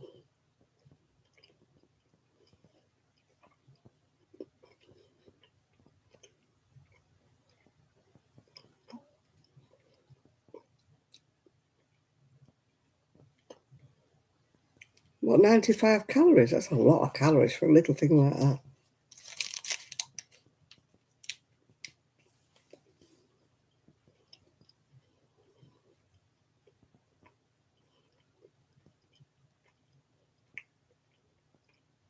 My blood sugar is high, which Chris, my room, hasn't got room to swing a cat.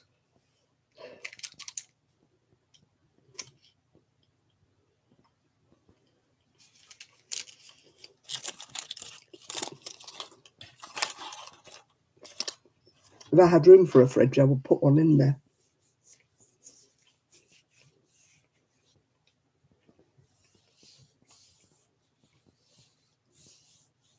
One of those little beer fridges, you know.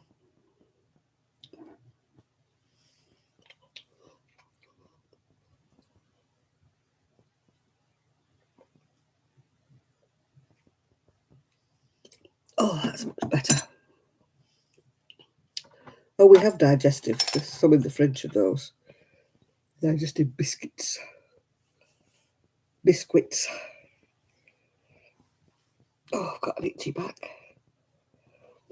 Yeah, I've been a naughty girl. My diabetic nurse or diabetes nurse is unhappy with me.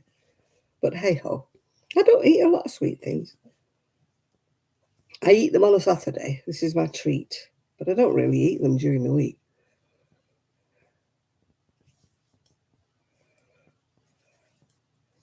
Well, I suppose then it is less, isn't it? I've only eaten 180, 190 I've eaten.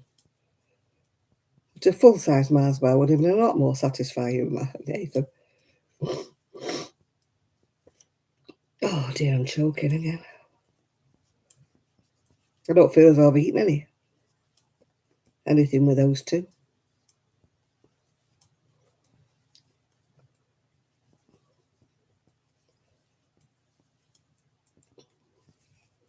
A lot of the biscuits I used to like, I don't like them anymore. It's all this taking this ingredient out and all the good stuff gets taken out, doesn't it? Like shortbread's no longer got nice butter in it and stuff. You know, it's all this, everything's got to be low fat this and low fat that, and everything tastes like rubbish these days. Oh, I hate Oreos. I can't stand them. Yeah, they reduce the sugar, but then they stick blooming sweeteners in everything, don't they? Lord knows what the sweeteners are doing to our system.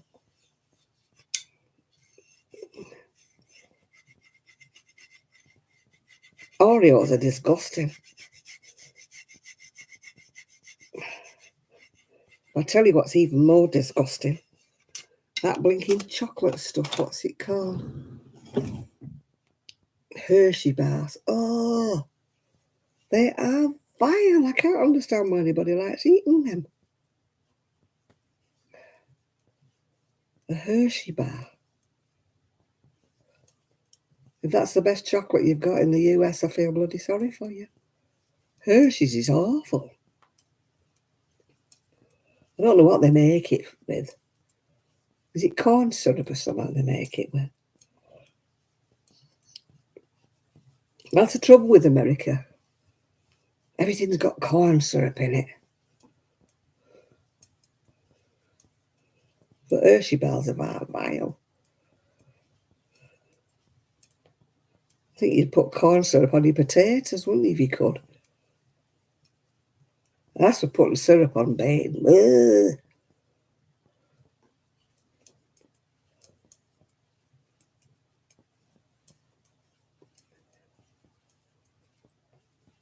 I just don't like corn syrup. It just tastes weird.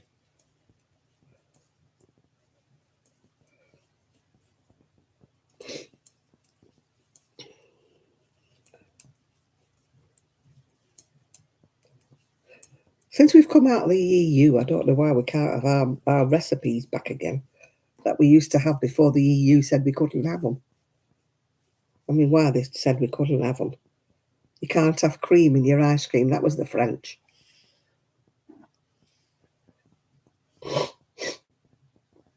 So we had to alter our ice cream because the French didn't like it and stuff. Oh, God, makes you sick. Can we not have our recipes back again now we're not in the EU?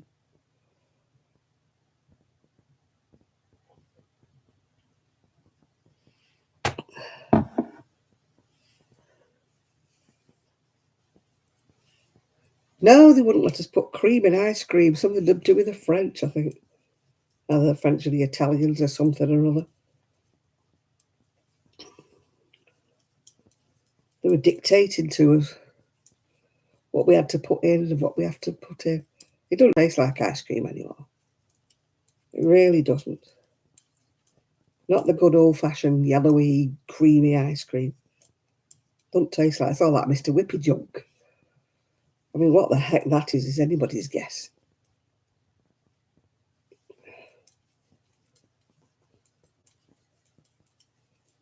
Everything tastes the same.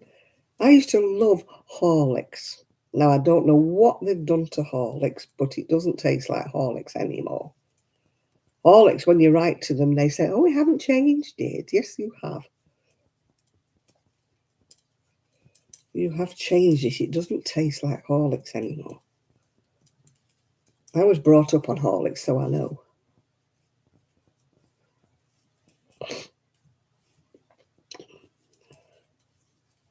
All they said was, you need to put more spoonfuls in. I'm like, well, I never did before. So what you're telling me is I have to use half a jar to get it to taste remotely like Horlicks anymore. Horlicks is like a malted milk drink. Not chocolate malted milk, just like a cream-coloured malted milk drink. They probably took the malt out of it if I know them now. It does not taste like it used to.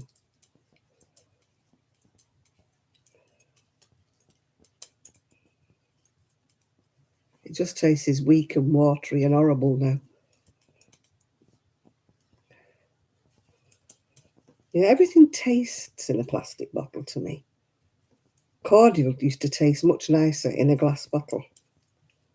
Now it's all in plastic bottles. It tastes. I'd like to know what it's doing to us. You know, they say you shouldn't have things in plastic. You shouldn't store things in plastic Tupperware boxes and stuff like that. Well, not for a long period of time.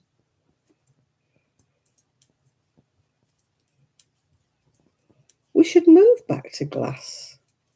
I know it's all safety aspect, but surely the safety glass now. I mean, now in England, if you go into a pub, you don't get your pint in a glass anymore. You get it in a plastic thing. And you get hold of it and it's going like that when you're trying to hold it. Because it's so thin and flimsy, you know, you're practically spilling your drink before you even get to your table. Yeah, it's all to do with, in the pubs, it's all to do with when people used to glass people. They used to smash the glass on the table and fight each other with them and cut the faces and stuff. That's where they started, because you get drunk people who, you know, think they're Rambo, don't you? So that's where they stopped having. You know, your pop used to be in a glass bottle. You used to take it back and get pennies on it, didn't you?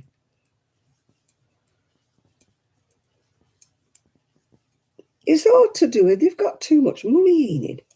When I was growing up, we never had enough money to get drunk. You'd go out on a Saturday night and you'd have so much in your purse. And it would buy you 2 or 3 drinks. There was never enough to get drunk on.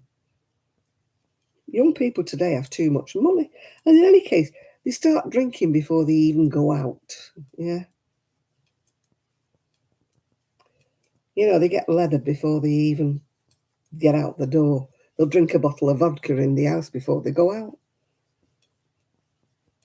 I don't know why they have to get drunk to have a good time. When I was growing up, I had a brilliant time.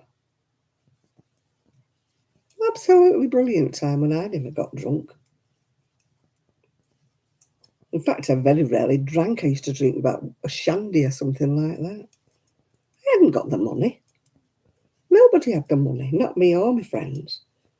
Didn't do us any harm. We don't go out and spend 40, 50 quid on a night out.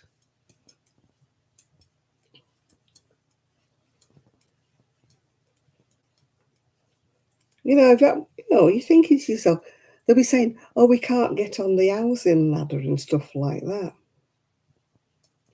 And I'm like, well, if you didn't spend 40 quid every weekend, you could put that on one side and you get a chance of being on the housing ladder.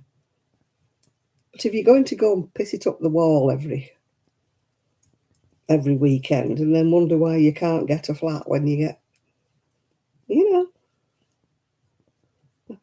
I saved up from, before I even met my ex-husband, I saved up for my future, if you know what I mean.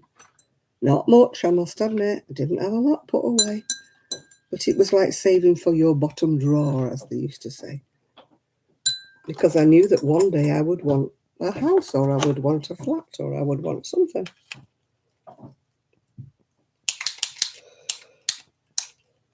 So I used to put so much money away out of my wages. And I didn't get big wages, believe me. Oh, we used to go drinking, not drinking, dancing. We used to love it. Orange juice and some dancing and some music, and we were away, you know. Loads of fun. And then we used to go to the cinema on a Sunday. You know, but I used to, even on my low wages when I was there, I used to manage to put a tiny little bit on one side in my savings account. I must admit, my mum helped me a lot. She used to take keep from me, you know, my keep for my board and lodgings and my food and stuff like that. And she took it off me religiously every week when I got paid. But when I come to get married, she gave it me all back again. She'd been saving it up in a separate account.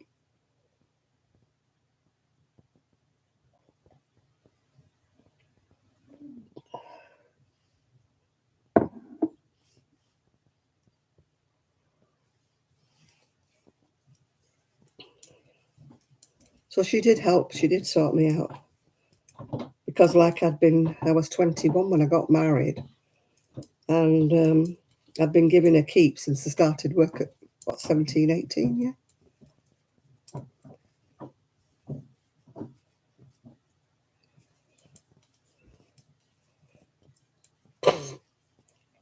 I used to think I was really hard done by because she used to take quite a chunk out of my wage. But what I didn't know was like she was saving it up in a separate bank account for me. And then she gave it me all back again. Bless her. Because she knew that, you know, things were hard to get on the housing ladder. I mean, today's kids today, you've got no chance. But then again, they're spending all their money. They're getting new clothes and stuff. As soon as they get their wage, they blow it, don't they? They're in Primark buying stuff. They're out on the, you know, the drink every weekend. And then when they finally meet somebody to settle down, they haven't got a penny in the bank account. Not a penny.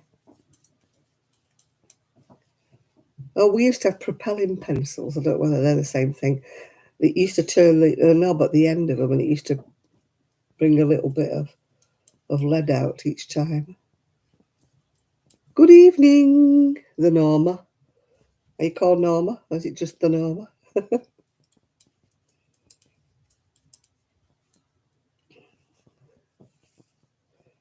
Yeah, when I think about it, I had a really good childhood, apart from being a drudge. But I remember with fondness, you know, going out dancing and going everywhere with my friends. I remember that with great fondness, yeah. And I don't think kids today have that. Everything today seems to revolve about alcohol, doesn't it, or money. I used to go out on a Sunday afternoon with just about enough in my pocket to buy myself a drink with at the cafe. We used to walk to the park because if we'd have spent the money on the bus to get to the park, then we wouldn't have had enough money for a drink. It's all relative. It's what if you mention to anybody these days you need to walk to the park, they're like, oh, what, walk? And yet they'll go jogging. But they won't walk anywhere.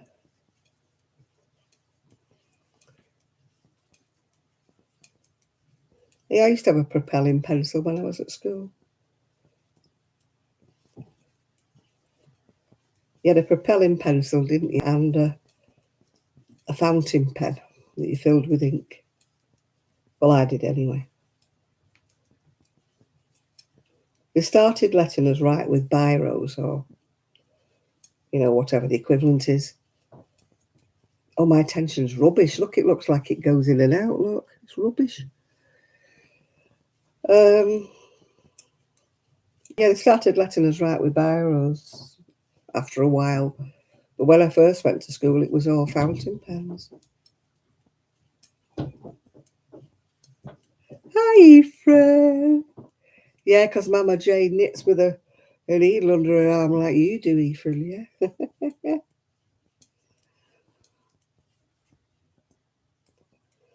Why have we not had any videos from you, Ephraim, for a while? Are you too busy? What are you too busy doing? Are you busy with your hairdressing? Oh, my knitting tension's rubbish. There was a girl at Knit Club on Wednesday night. She knitted this baby cardigan and it had a row of like spines down the hood, you know, like a dinosaur that she'd made for her grandson. It was all done in like a cables patterns. Her tension. It was unbelievable. It was so neat. Honestly. I could have never knitted anything that neat. And all the little spines, you know, on the top of the hood stood up like little zigzags like that. It was beautiful. She'd made it in like a denim blue because the baby was about 12 months. But it was gorgeous.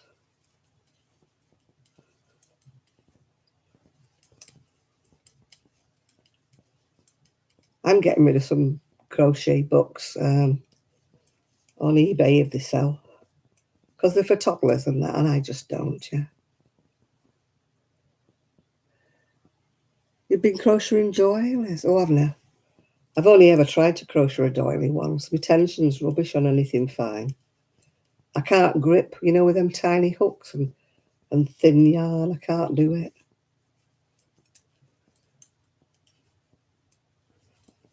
You've not even been making anything for yourself.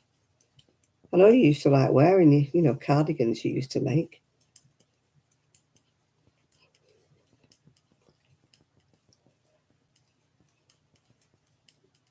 I wouldn't know how. I couldn't do a doily if you paid me. I can't do amigurumi because my tension's rubbish when I crochet. And I can't do doilies because my tension's not tight enough. Mine look like string bags when they're supposed to be nice and neat. And I've tried doing smaller hooks and everything, but I just can't grip the hook. So I can't get my tension tight enough for a doily or an amigurumi. Some people, I mean, like I say, a lady at the evening knit club, she makes the most fantastic amigurumis. And they're so little and solid and they like stand up on their own. Her tension is so nice and tight, yeah.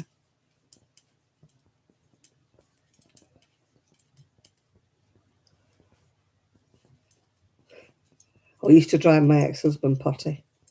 Clickety click, clickety click. Can't hear the telephone. Clickety click. Can't you use plastic needles? No, because they bend.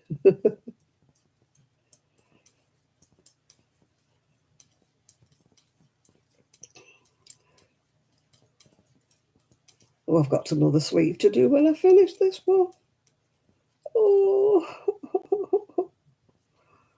oh dear. I've got a beautiful 18-inch doll, Ephraim. She's like an imitation American Girl doll, but she's a black girl with beautiful curls. She's gorgeous. She's in a box in the shed. Yeah. I keep going to make some clothes for her. I've got some lovely books. I think she's called Nikki Trench or something. She does some beautiful knitted and crochet patterns for 18-inch dolls. Yeah.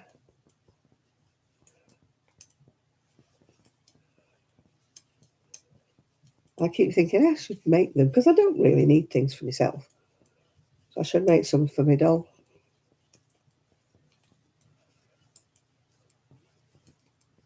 And I don't let my great granddaughter see them because they just wreck the doll. It's one of those hair that you can't comb or anything, you know. It's curly, but if you let it loose on a child, it just wreck it, you know.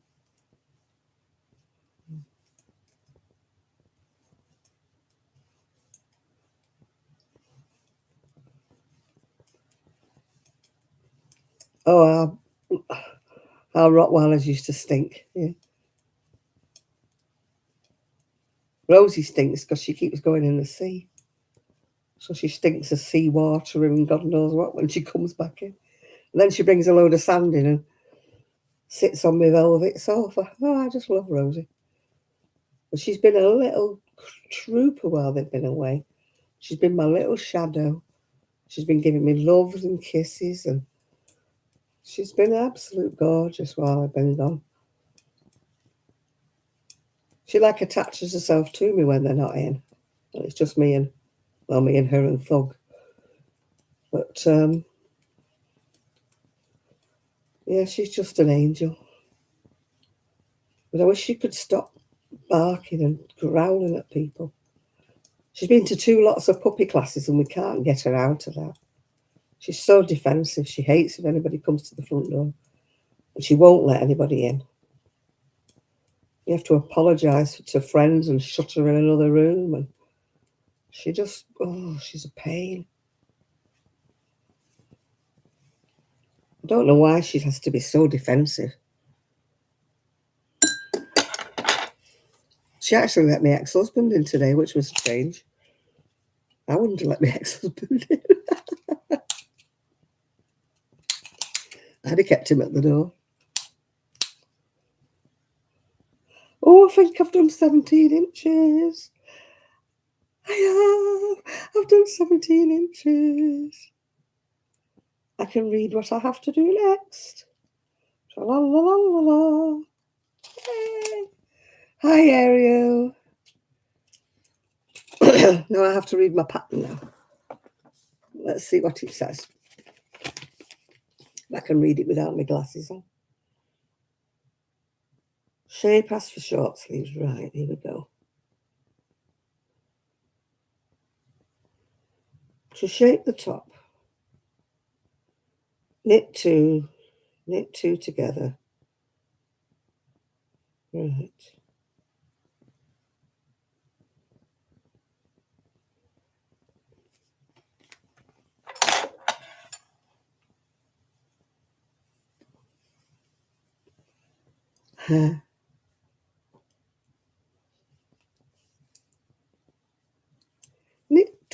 Knit two together. Knit to the last 2 stitches. Obviously, he doesn't want to come in, Enid. He's probably happy out there. Rosie went out before in the pouring rain, and she's just dashing around the garden like a lunatic. Then she came in sopping wet, and our Trixie's stubborn. Oh, God, is she stubborn. He said to Rosie, don't do that, come off there. And she comes off. He said that to Trixie, and she's like, make me. Little sodpot. Extremely disobedient she is. Her recall is rubbish, yeah.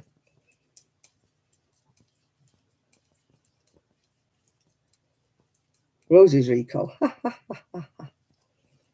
She'd be halfway to Blackpool.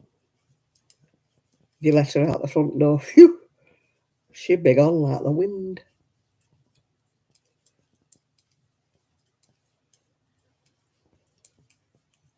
Well, our Trixie, she's got a face like Winston Churchill on a bad day. I don't know whether you've ever seen French bulldogs' faces, but they're not happy, are they?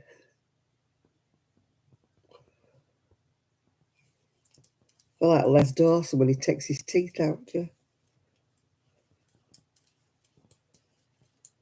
She's an ugly little monkey.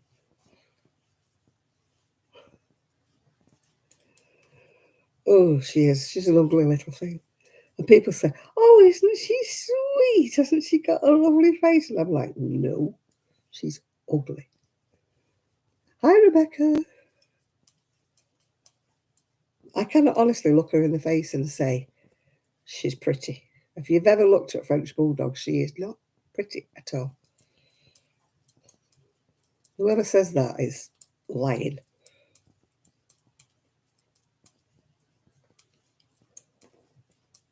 Yeah, but people think they're attractive. Oh, isn't she lovely? Oh, isn't she this? And I'm like, no. Now, Rosie's got a sweet little face. She looks like the tramp, in The Lady and the Tramp. She looks like that. Right, let me look what I'm supposed to be doing here now. I've forgotten already. Slip one past the slip stitch over.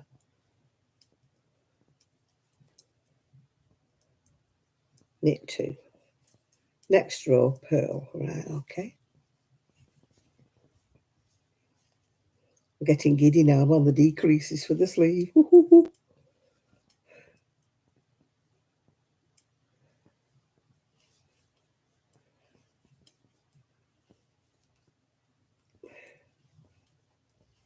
Oh, come on, Nathan. They're not pretty. How can you say your Kiki's pretty?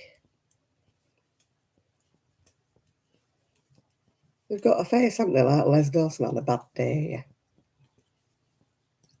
Oh, 1.5 hook. Ooh, that's like a swear word, isn't it, Ephraim? A swear word.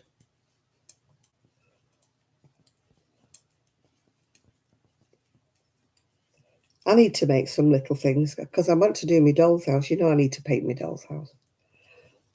But I want to make some little lace curtains for it as well. I think I've got about 9 windows, yeah.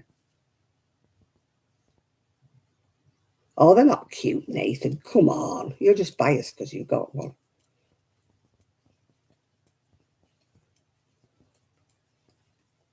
They've got an ugly face and they fart like there's no tomorrow. They stink the house out. If you've ever owned a French bulldog, you know what I mean. My God, they can fart.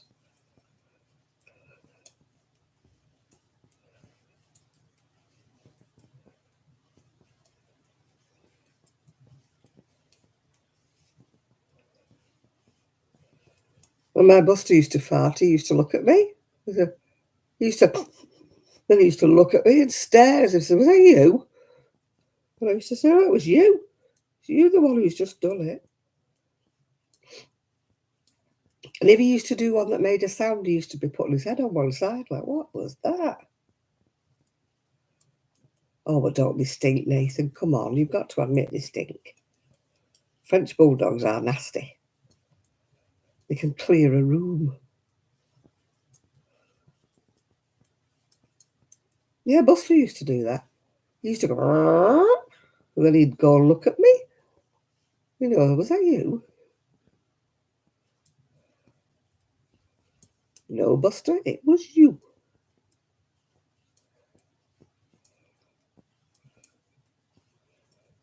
Yeah, why do they have to do that? Why do they have to look at you while they're going to do a poop?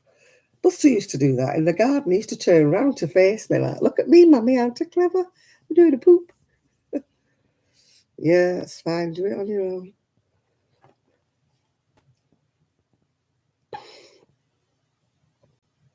Right. Purl 1 row. Repeat the last 2 rows until 48 stitches remain. Ah, I can do that. I can do that.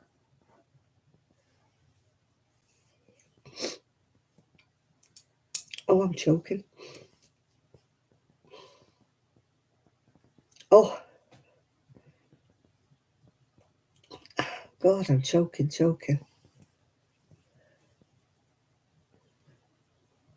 I know. Thank God Trixie's upstairs. Let her fart upstairs. I don't have a... She was doing it all last night in my living room. It was like, whoa. And they don't like it if I light an incense stick or something. They don't like it. But you need to sometimes. It's vile. It's worse than a man who's been out on the Guinness,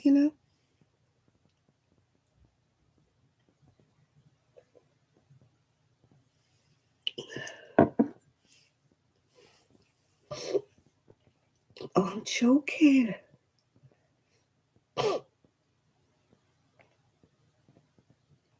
Oh, it's awful.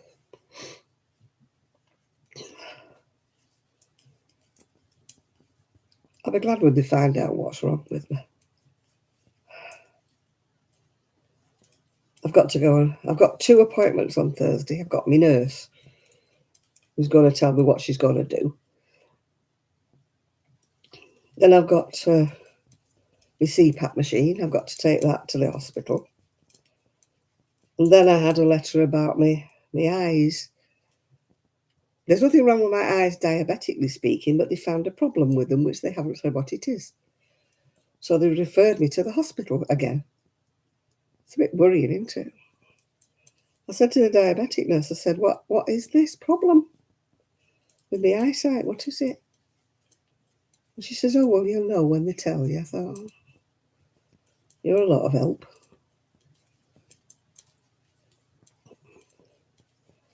Oh, Lulu's your dog, a bloodhound.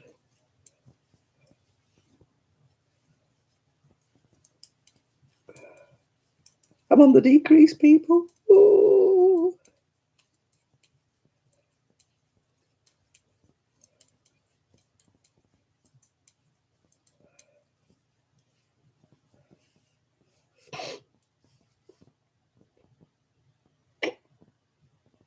I've got something stuck in my throat.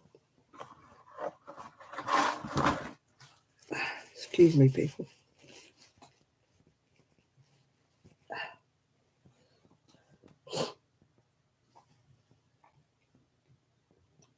It's still stuck there. This is what I'm like. Eventually I'll have a coughing fit because it just stays there.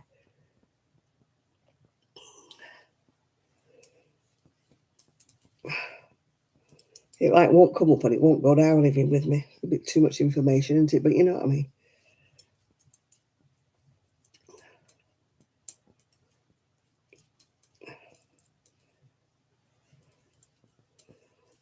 We used to have 3 massive dogs. At one time we had a Rottweiler cross, and a boxer cross. And they were less trouble than these two are. Bust out the hoover, I could do with it, yeah. I could do with them suction pipes. It's all off your chest. Don't talk about your husband like that, Enid.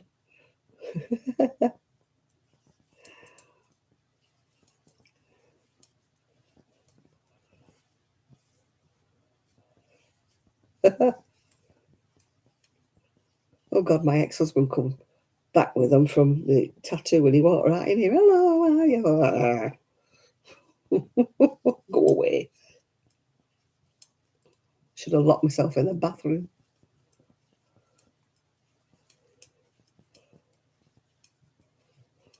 Thankfully, I only see him every few months.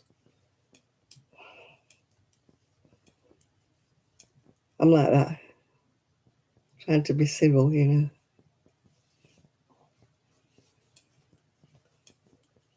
When you feel like going.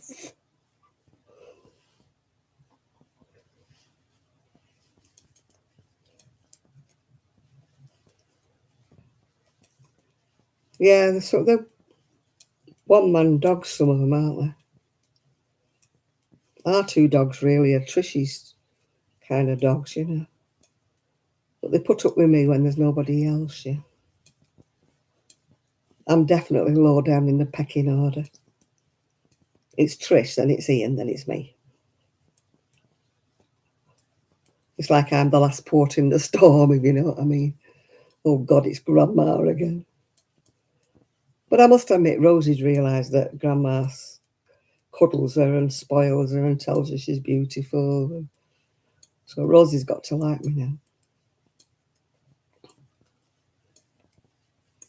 Because I'm quite softly spoken compared with the other 2. They're deaf and they shout at each other. They don't shout at each other, they just shout because they're deaf. So I think when I'm here, she's, you know, it's very peaceful, really. So she sleeps a lot of the time when she's with me.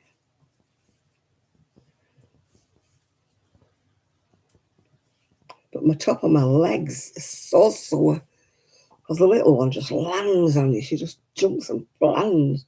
And then she needs her claws cutting, so she digs them in. So I wonder I haven't got bruises all over the top of my legs. I just feel so sore. And you're trying to move her because her little legs are like digging in you like that. Oh, sometimes she gets one in your boob.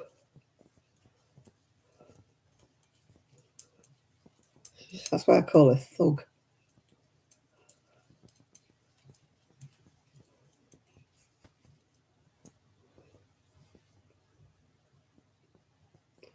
It's the sleeve of my cardigan.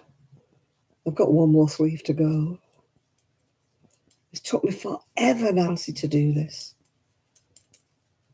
I've just been so slow with it. I'll be glad to do some crocheting. Although I've got a shawl, I've got, say, about 3/4 of it done, a shawl. I need to finish that off before I start anything else. I don't like having too many things.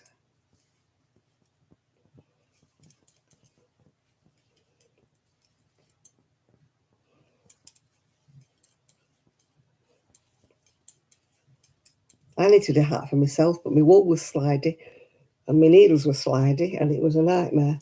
It's the worst thing I've ever knitted. It had that many drop stitches where I'd picked them up, and it definitely was not my best attempt. I need to knit or crochet that gorgeous, super chunky I got last year in purple. I won it in a raffle at the knit club. And it's a beautiful shade of purple. I've got enough to make a hat, possibly mittens, I don't know. But definitely enough to make a hat.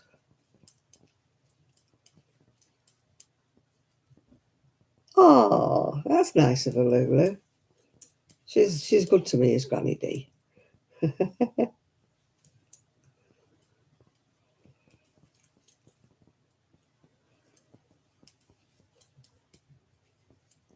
I've not watched one of Granny D's lives. I'm never on at the same time that she is. Especially today when I had the dogs, I couldn't listen to anybody today. It took me all the time to listen to Rose from the Philippines, yeah. Even then I had to have 2 goes at that. Oh my God, was it raining on her video? I wouldn't have liked to have been outside in that. It was thundering it down. And she said, it's raining. I thought, you're not kidding. I could hear it go. Yeah, Granny D is a sweetheart. And Jill is as well, isn't she, Jill? Jill usually gives me a shout out as well. I haven't seen Jill for a while. I hope she's okay.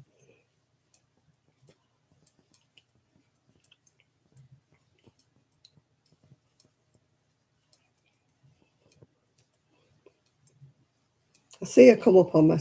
I have to go into my subscriptions on YouTube. Oh, you've got the retriever in now.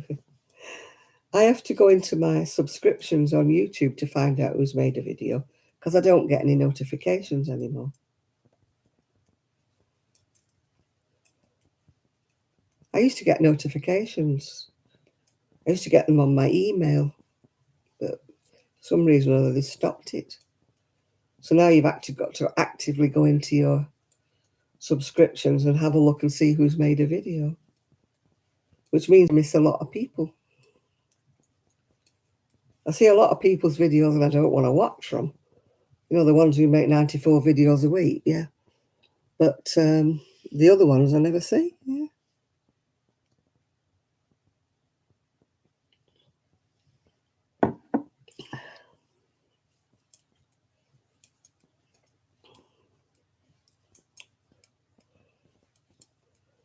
I keep waiting for UK Medic to make a video where he's actually on it. All he does is make little short videos of other people. Shout outs for other people. I keep waiting for Rob to put one on where he's actually on it. Because he doesn't come on here anymore now. I don't know why, we must have scared him off. But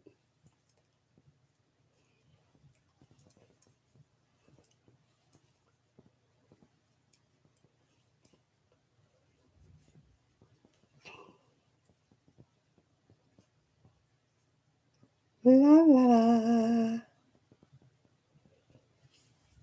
I hope I can sleep tonight. When I get overtired, I can't sleep. I don't know whether you're the same. You're thinking, oh my God, I'm so tired. I'm so tired. I'm just going to pass out when I get in bed. And then you get in bed and it's like, fooled you. So sometimes I'll put Alexa on low, put her on for an hour and hope I fall asleep within the hour. Or sometimes I'll put my little fire stick on with read me a story. And other times I'll read a book myself, but it's hard when you're reading a book and you're like sideways, isn't it? And your glasses go all over the place. And I can't sit up in my bed. I don't know why I can't sit up on my bed. I can't. Does that happen to you? And you think, God, I'm so tired. I'm so tired. I'll feel my way to bed. Then you get in bed and then you're like wide awake. I was wide awake last night because the dogs were playing silly beggars and running around everywhere. And I'm like, come and lie down, come and lie down. And then Trixie come and lay down and then she's trampling all over me. My daughter-in-law said today, oh, she probably wants to go out for a wee. I said, she'd just been out. And eventually she settled down after she'd been under the covers, then out of the covers, and then, So it was about 1:45, 2:00 or something, before I finally must have nodded off.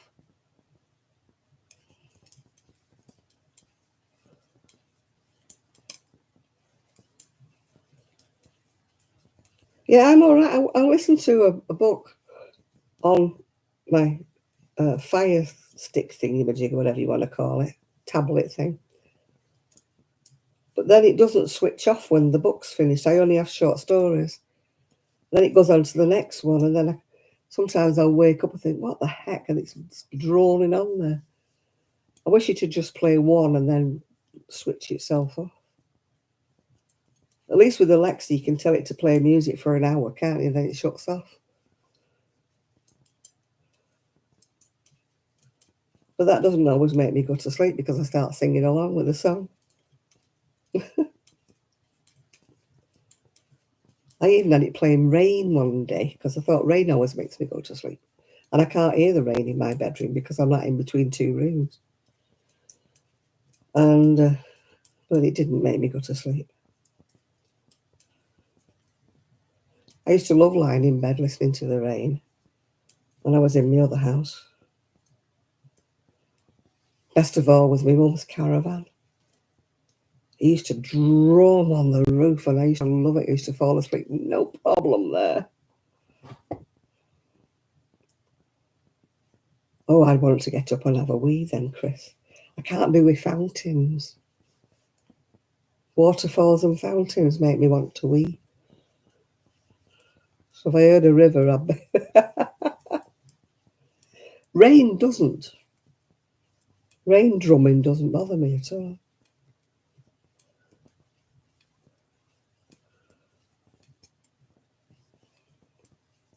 But the rain one on Alexa is very boring.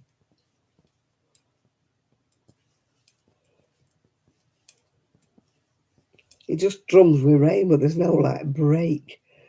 When it's real rain, it drums, doesn't it? Then it goes quieter, then it drums a little bit, then it rains a bit heavier again. The one you listen to on Alexa, it's all the same. Like rain, it doesn't pause and then start again. It's just like they recorded a little 2-minute section of rain hammering down and then they just played it on loop.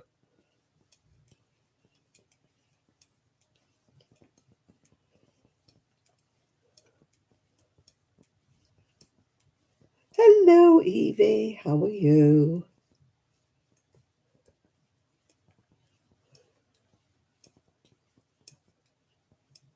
You have not had shad tonight, have we? No shad. It's probably gone fishing. Gone fishing. There's a sign upon my door. Gone fishing. You tired and sore? What's the matter, Evie?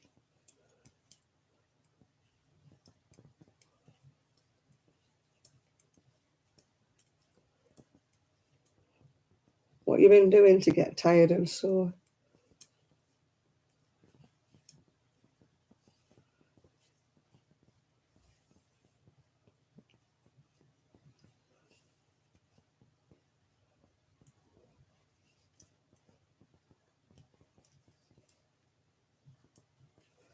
You're still crocheting on your crochet case. I had some lovely ones that I made. You think you've lost your mind? Well, you're in brilliant company here, Enid, I tell you. It's boring being sane.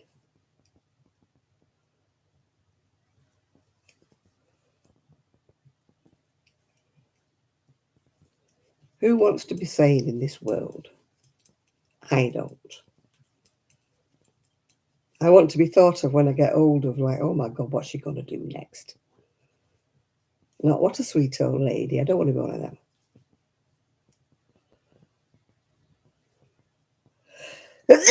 Oh, dearie.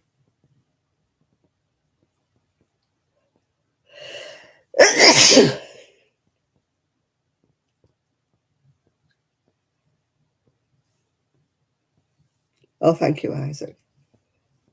Oh my God, somebody decided to pull in front of you. They do that a lot over here now. That's why I'm glad I don't drive anymore.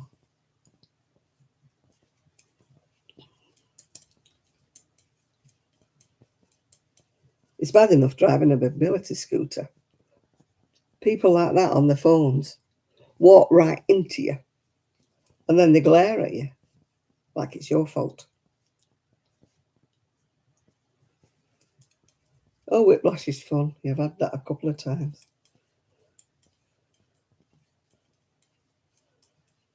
It's worse a couple of days later when it all stiffens up and you're like that. And you can't move like that. And funny, I went on my mobility scooter with my friend and we were like side by side. And she said to me, I can't look to the right. She said, is there anything coming? I said, I'll look to the right. I said, if you look to the left, because I can't look to the left. I thought, what a pair. What a pair we are.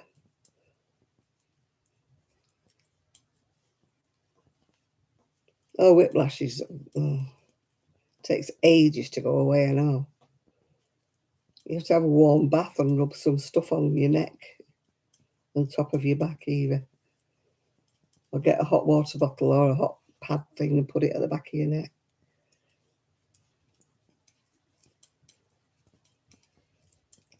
I can only sleep now on those big horseshoe collars that's like made out of memory foam. It fits round my neck.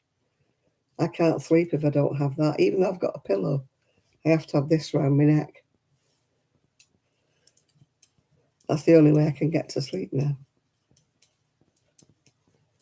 I've got another one somewhere, but I don't know where it is.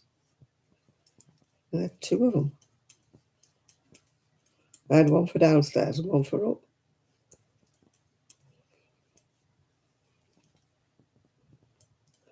I used to put it on sometimes when I was crocheting and watching the telly. Otherwise, when you've got your head down like that, it hurts. I don't know where I put that other one. I know I brought it with me. It's like a lot of things I brought with me. I don't know where the heck they are now. It's probably under the bed. My bed's an ottoman, so you have to like lift it up, And there's still some boxes underneath and some bags that I sort of half know what's in them.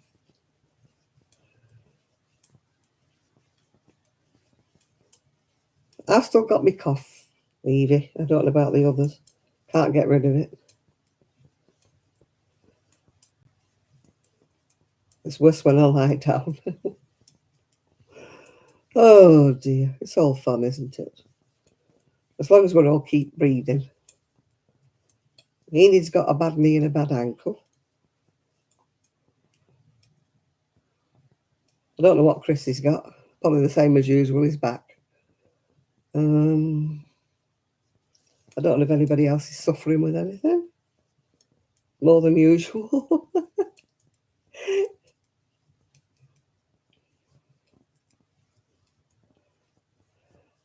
Oh, I don't like chamomile tea. I really can't drink it. My daughter-in-law swears by it, but it's like to me. I don't like tea of any description. I've tried herbal teas, I've tried fruit teas, I've tried all kinds of teas. The only one I don't mind so much is peppermint tea, but I only like that now and again. I prefer the peppermint cordial. I'm going to have to stop, my shoulders hurting.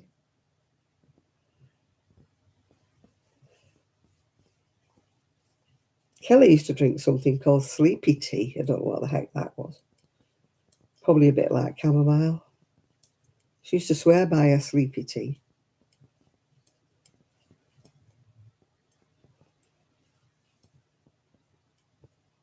She said it was called sleepy tea, but I don't know what it was. It might have been sleepy time. I don't know. She called it sleepy tea. Oh, my shoulders hurting too much. I'm going to have to stop. Going to have to stop. Ah.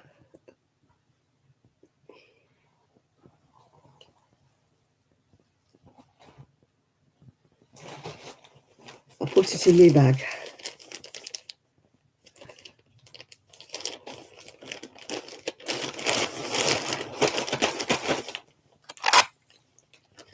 Oh, put that in there. Put my pattern in.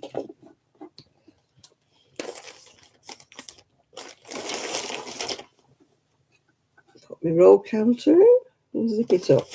I have to do this, but the dogs don't. The dogs don't take it round the garden. Oh, my shoulder. My shoulder's hurting now. I have bad dreams on amitriptyline.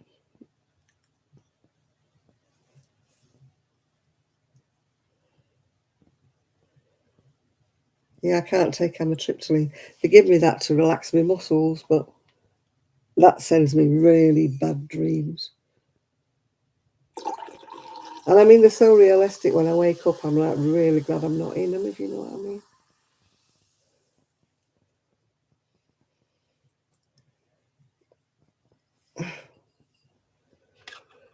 Oh, finish off my drink. With dandelion and burdock.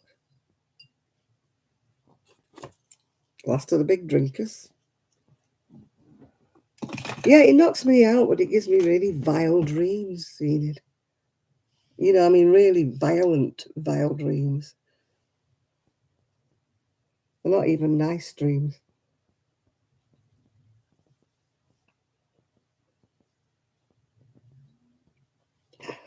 Oh, probably not. I don't know what it's got in it. I haven't looked. I'll have a little look what it says.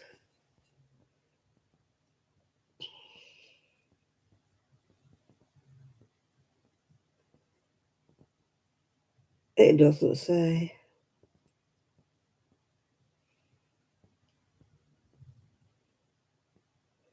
I always thought they had to put in it a label on it saying what was in it, but oh, it's natural flavours. It's got unmistakable aniseed notes. Leave a gently spiced finish. It doesn't say anything what's in it. I always thought they had to put it on the label.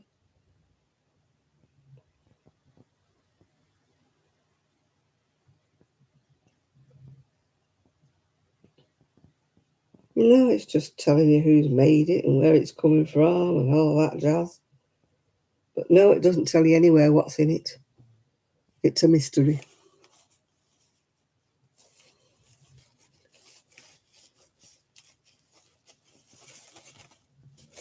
It's got a little bit of alcohol in it, Chris, but it's only about 4%, I think. Is it that?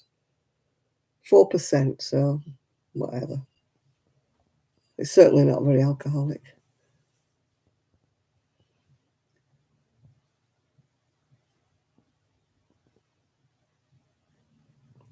It probably doesn't. It's only flavouring, isn't it? And as for the alcohol, they must wave it over it because you certainly don't taste any alcohol in it. They must put a a wave of a teaspoon over it.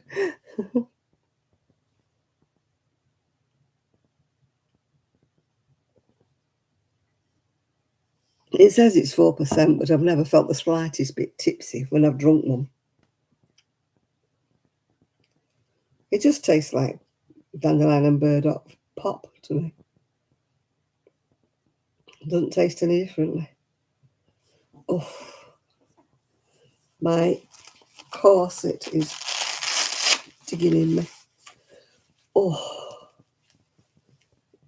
it's got a Velcro fastening at the front.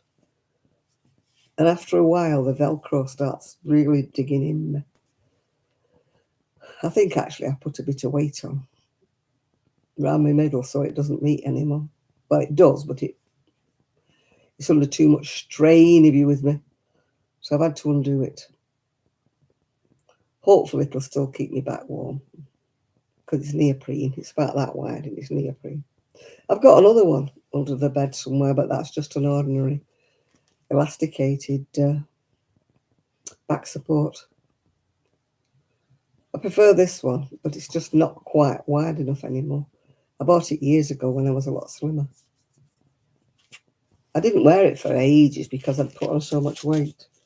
But just recently I've been able to get into it, but I have to really pull it to get it to fasten. And then after a while, when it's been on a while, it starts to really pull on my stomach, so I have to undo it. Ah, well. But it's getting up to the witching hour anyway. Getting up to midnight. And they're so quiet upstairs, I think they must have fallen asleep. But I know they've got to come down again because they've got to let the dogs out for the last wee of the night, yeah.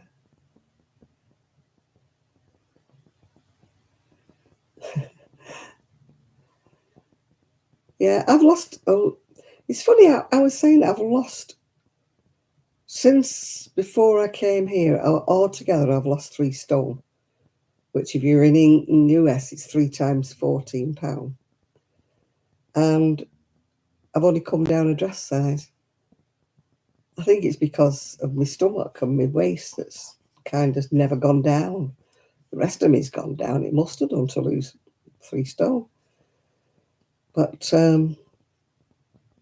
dress sizes, I thought I would have at least dropped a couple of dress sizes, but no.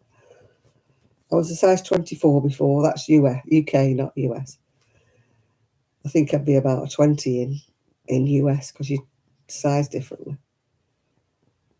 So I only come down 1 dress size, which is a bit daft, really. This is a bit big because it's a 24, this one, so it's a bit too big. But I'd rather wear things too big than too tight. I can't cope with things that are too tight. You know, people who squash themselves into something that's too small for them, and they look like they're a badly stuffed sausage, don't they?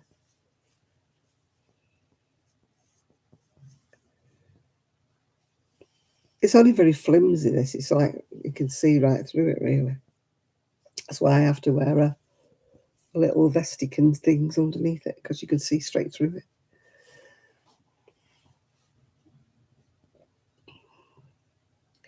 It's funny, I used to wear this a lot. I've worn hardly any of my short sleeve stuff when I've been here. Because when you go outside and, you know, you got the sea breeze blowing at you, when you go up on the seafront, it's always windy.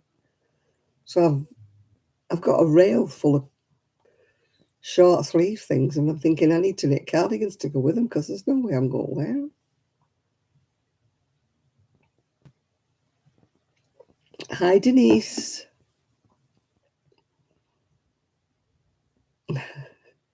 Better late than never. You're just about catching me. I'll be about another 15 minutes and then I'm going to go off at the witching hour, which is 12 o'clock here.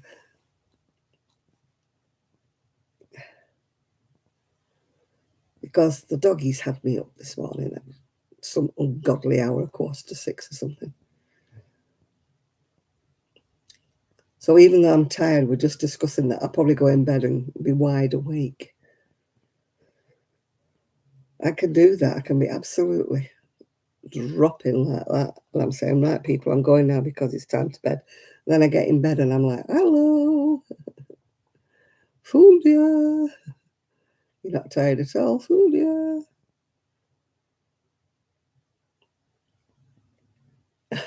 Oh, that's nice of you. Did you buy anything nice or was it food shopping? I hate food shopping. It's very boring, isn't it? I don't know anybody who likes going to the supermarket and doing food shopping. It does not fill me with a lot of inspiration.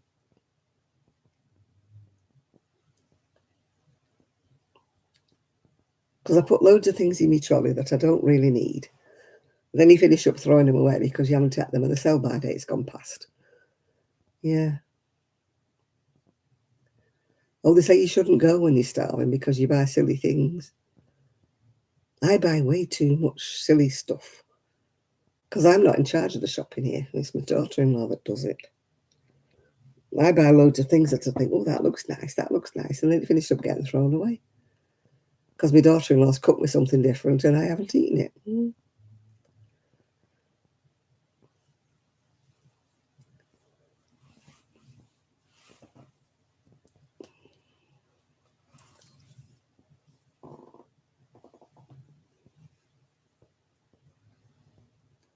I only used to go shopping every couple of weeks. At the end, when it was just me, I used to have those ready meals all delivered. You know, one of those companies that specialises in home-cooked individual portions. But it was great because I knew what I needed and everything was there in the fridge, in the freezer. Just get one out and make it for me dinner. And they were just portion sizes that I used to like. They were only small like that, yeah. I used to love them. If I was left on my own here, in fact, when they go away for 2 weeks next year, I'm just going to stock up. I think it was called Oak House Foods or something. There's a couple of them anyway. I'll get it all delivered and put it all in the freezer. And then I'll know exactly what my meals are without having to think. My son will say, oh, you could have gone to Iceland and got them cheaper there. But they're not the same. Iceland and places like that seem to cater for families. So everything's too big, too much of it, serves two people. It's very hard to divide something that's supposed to be frozen, and only cook half of it when it's supposed to be for two people. It's very hard.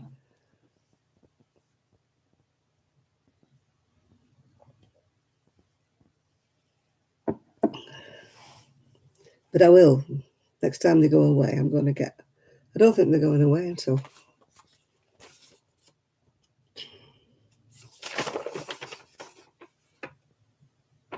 Oh, they're only going away for one night in October, and one night on my birthday. Well, 2 nights on my birthday. So I'm off duty. Oh, no, I'm not. I've got 2 more nights this end of this month. Definitely going to get some food in for that. M&S, here I come. Definitely going to get some food in for that. I'll get some fish. I like fish.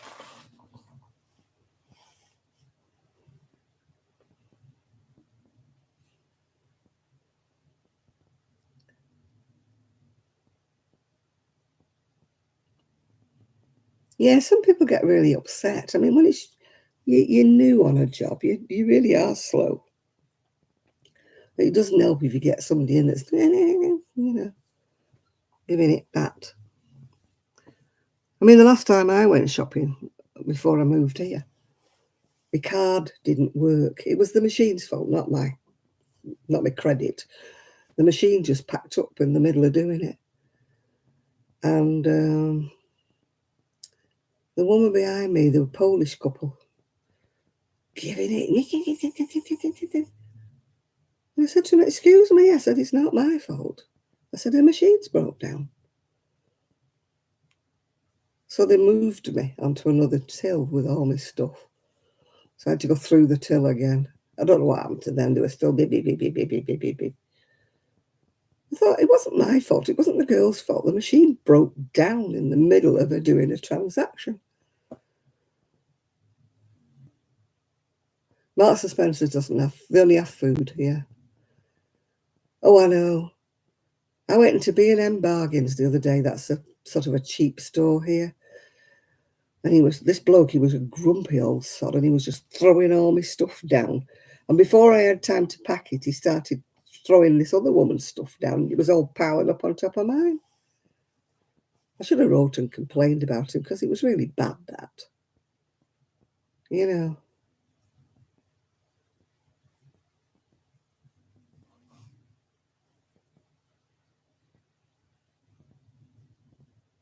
No, I mean, yeah, it wasn't the girl's fault. It was the machine.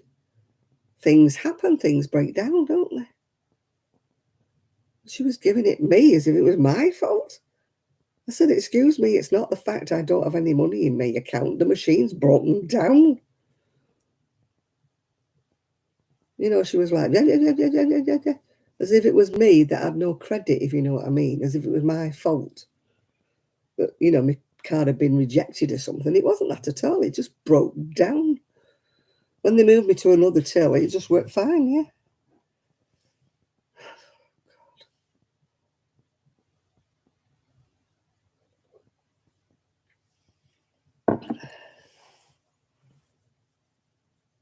People have no patience, do they?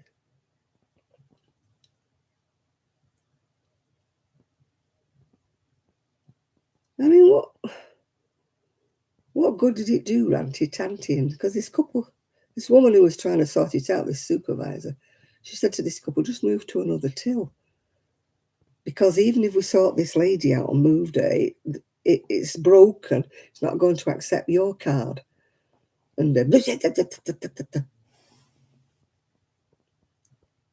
as if, you know, this machine was miraculously going to switch itself on just because they were there with their card behind me. If it's broke, it's broke. The till had to be shut down, you know, and everybody moved to another till. It just happens. It's very annoying, I know, especially because I had a big shop and I'd put it all through, and then I couldn't pay for it because so they had to put it all the way through another till, yeah. But it's no good getting upset. It's just one of them things, isn't it?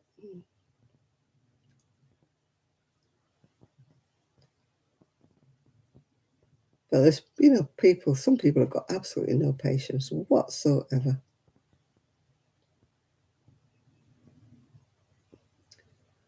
And I hate the ones that say, I'm in a rush, can I come in front of you? And I'm like, no, I'm in a rush too, yeah. If it's a little old lady and she's only got a packet of tea bags, then, you know, that's fine. But you get somebody with a big loaded basket and can I come in front of you? Can I come in front of you? I'm in a rush, I'm on my lunch hour. And I'm like, oh, piss off, you know. Go away. Go and use the self-service till if you're in that much of a rush. Oh, technology is always breaking down, isn't it? There's always one till that's not working in a supermarket, isn't there? Or one till that's got a problem. And there's always barcodes that won't scan, isn't there? Or something that hasn't got a price on it at all.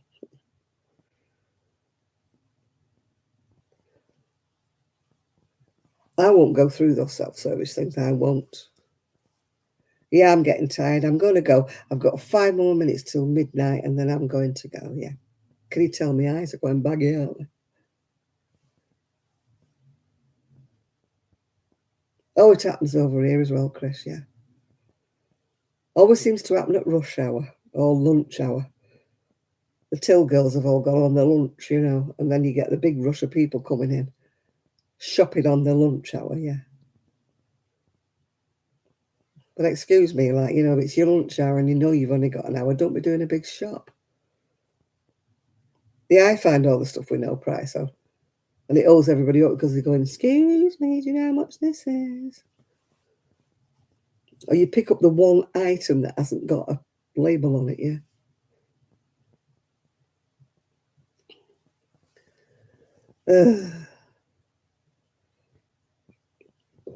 I very rarely do any shopping now. I go in M&S, but that's about it, yeah. Are you going, Rebecca? Good night to you, love. I'm going in a minute as well. So you're not on your own. I'm going to beddy buys.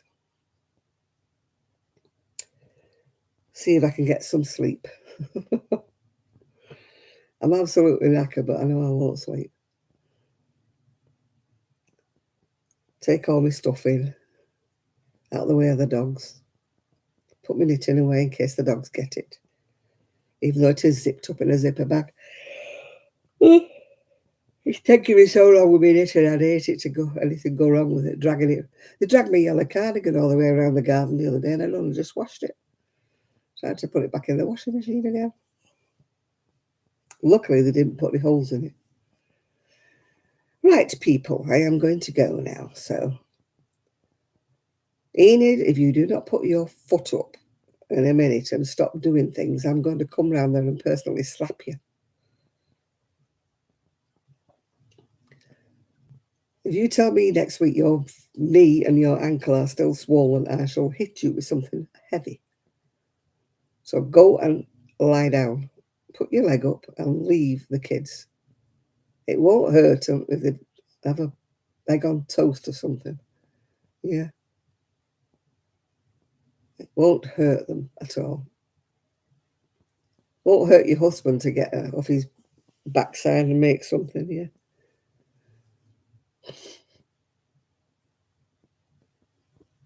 Oh, I'm choking again. I'm going to have to go. I need a hoover. It's stuck. Something's stuck there. It's probably half my Mars bar. Right, people, thank you very much for joining me. I'm going to go to bed now and hopefully sleep until about 10 o'clock tomorrow because I am so tired. Yeah. And so he should, Enid. He lives in the house and he eats as well as you do. So he should make the dinner. Yeah. Equal rights, yeah. Equal rights. I don't see why women go, oh, my husband cooked dinner last night, like it's a big deal. He lives in the house, he eats it, he should do half of the cooking. Yeah. Or, oh, he changed the baby's nappy. Yeah, it's his baby. So he should. You know. So not only you that has to do the nappies, you know, there is two people in the house. The baby belongs to both of you, you know. My ex-husband never did anything. Never did anything. He never changed a nappy. Ever. I was daft. I should have put my foot down, yeah.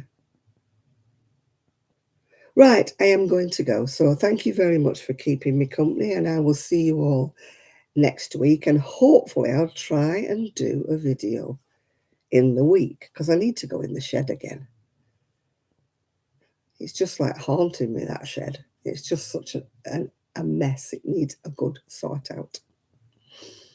I need somebody there with me to say, right, we're moving this here, we're moving that there. And there isn't anybody anymore now. I don't have Sue. Well, Sue's got rid of her COVID, but she's still not well. Yeah. Right, people. Bye-bye, and I will see you all next week. So thank you very much, and good night. It's not going. Oh,